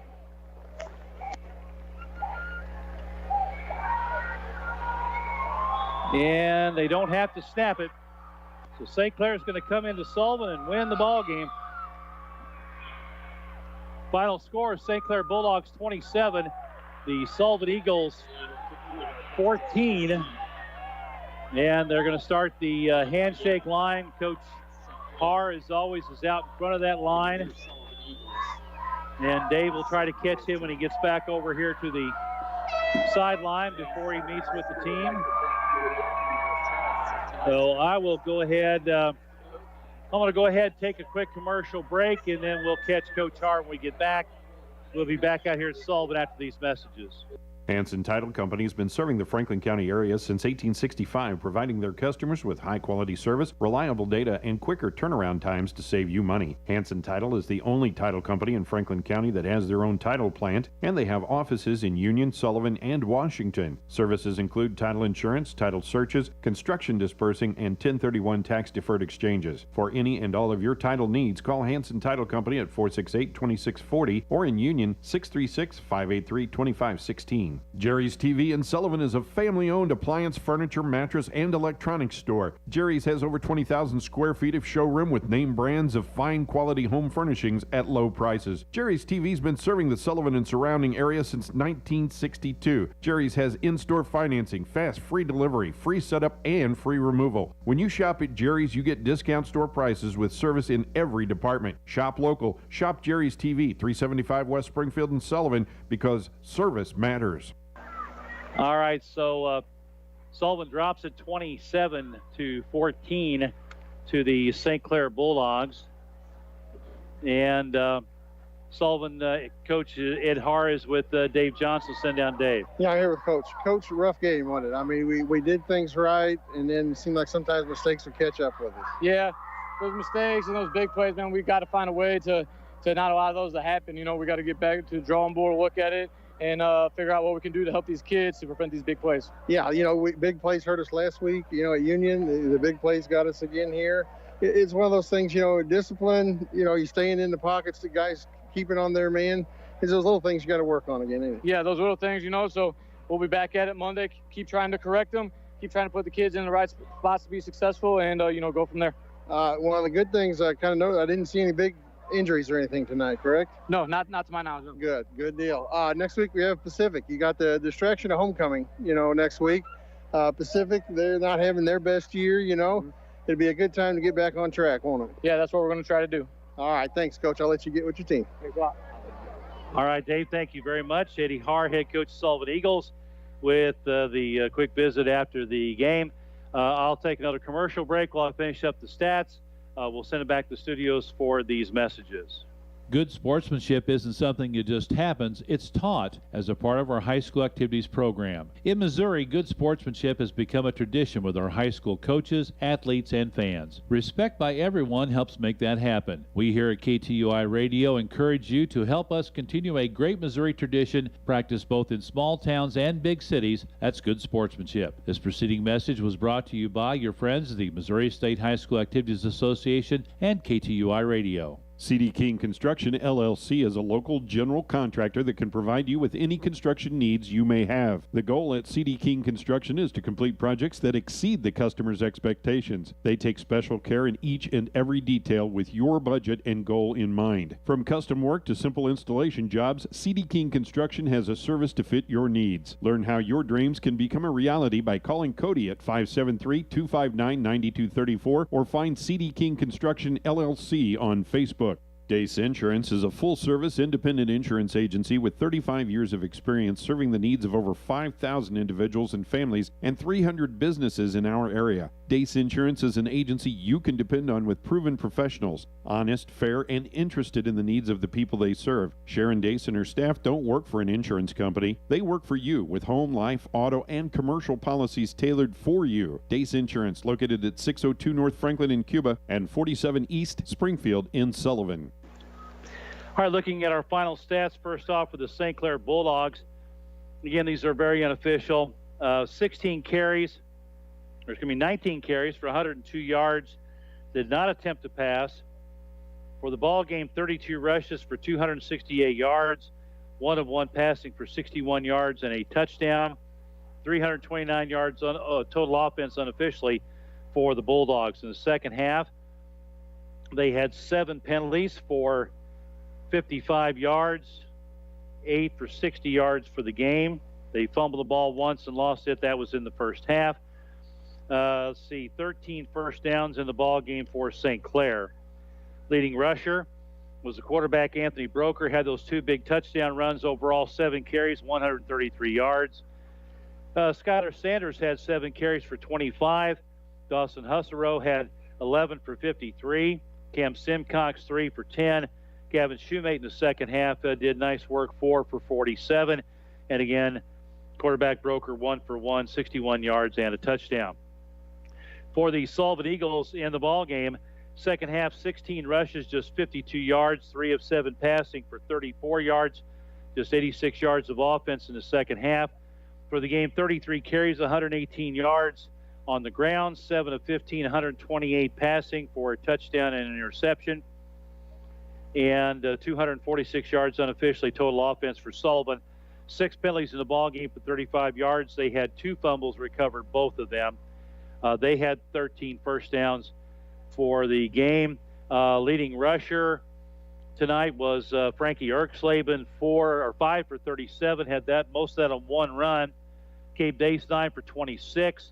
Jeremiah Rodriguez 6 for 7 yards net. Gavin Dace 2 for -1. Dom Ransom had 6 for 16. Caden Bryan 1 for 7. Jonathan Martin had 5 for 26. Let's see, we had the touchdown to Gavin Dace. Jonathan Martin had a couple of catches. Dominic Ransom had a couple of catches, as did Caden Bryan. So Eagles in the second half. St. Clair took the opening kickoff the second half. Ball was kicked short. They got it to 41 in 2 plays. They scored on a 28-yard touchdown run by Husserow. The kick was good. With 11:16 to go, third quarter was 27-6 at that point. The Eagles came back in the third quarter at 3:58 to go. A 2-yard run by Jeremiah Rodriguez. The 2-point conversion was good. Sullivan threatened a little bit later on, but couldn't convert on a 4th down. And the final score was St. Clair 27-14 over the Eagles. We'll take our final commercial break, come back with the final word after these messages.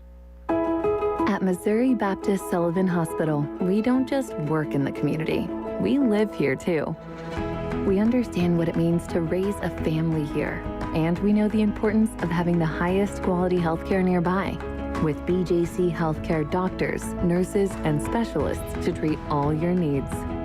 This is your best medicine. Missouri Baptist Sullivan Hospital, proud to serve the community we call home. For compassionate cancer care close to home, our neighbors turn to Missouri Baptist Sullivan Hospital. They can receive preventative screenings, see their doctor, and get most treatments and infusions without having to leave the comfort of our community. As part of BJC Healthcare, we bring the latest cancer treatments to you, right here, for the highest quality care. Your best medicine is close to home at Missouri Baptist Sullivan Hospital. Times are changing. changing the way you shop, eat, and do business. And at FCNB Bank, we've been changing right along with you. You see, our customers have always been our focus. So when we added the comfort of online banking with FCNB mobile and text banking, we did it for convenience. Now it's a safer, secure way to check your account balances, view transactions, and transfer funds. 24 hours a day, 7 days a week. We're here with you and always will be. And that's the difference you can bank on. FCNB.com, member FDIC. Before heading out on vacation, make sure your vehicle is in tip-top condition. Merrimack Tire Center does all types of engine repair, including exhaust repair, oil and lube service, alignments, and of course brand name tires. Getting your car in tip-top shape can keep you from getting stranded. Make an appointment with Merrimack Tire by calling 468-8400. Merrimack Tire is located at 635 East Springfield in Sullivan, with hours Monday through Friday till 6 p.m. and Saturdays till 5. Merrimack Tire Center helps you keep your car running smooth. All right, Sullivan drops the game to St. Clair 27-14. One other final that I have, it was Union over Pacific 52-14. In the end of 3, Duchesne ahead of Borgia 27-24. Now Fort Zumwalt North 35-32 over Washington, 3:07 left in the game. So that one's going to go down to the wire as well. And let's see, just a quick run through here to see if I can get any other finals. Herman was up big 55-8 over Cuba at halftime was the last score I had there. 6:06 to go. Owensville now leading St. James 42-8. It looks like the Dutchmen are going to post the win there. And let's see, I don't see anything else. Again, Sullivan Lady Eagles won their first game at the Jeff City Classic today, 4-2 over Lee Summit, then lost to Fatima 16-0. They will play Father Tolton in the consolation bracket tomorrow morning at 10:45. I'll talk to Sullivan Lady Eagles head coach Ashley Crump in the morning as part of my sports talk show. That'll start at 8:30 tomorrow morning, about 8:25 or so on 102.1 FM, and it's replayed on Saturday nights at 8 on 94.1 FM and 1560 AM. That'll do it for tonight from here in Sullivan. Thanks to Dave Johnson on the sidelines. His report's brought to you by Merrimack Tire and B&B Quick Stop. Thanks to Pizza Hut for the pizzas here in the press box tonight. Thanks to all of our other sponsors for making the game possible. Sam Scott for his work back at the studios, and all the folks that listen in on TuneIn and YouTube and wherever else we were on tonight. We do appreciate you listening in each and every week. And we've got softball on Monday. And until then, when we come to you from Sullivan Bank Ballpark for some Lady Eagles softball, Bobby D saying so long.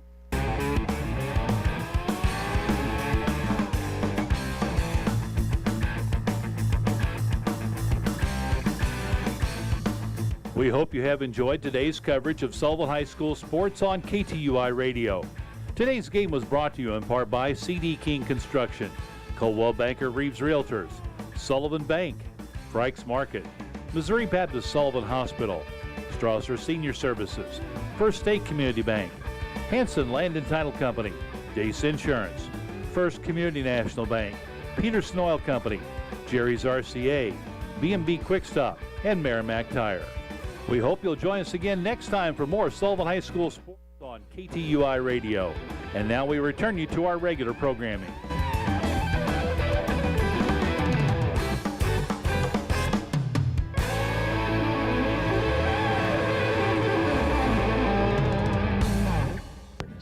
The second member of the Subaru Wilderness family, featuring 9.2 inches of ground clearance, standard symmetrical all-wheel drive, and all-terrain tires for increased off-road capability, plus a design that's bold and protective at the same time. The Forester Wilderness unlocks a whole new level of adventure.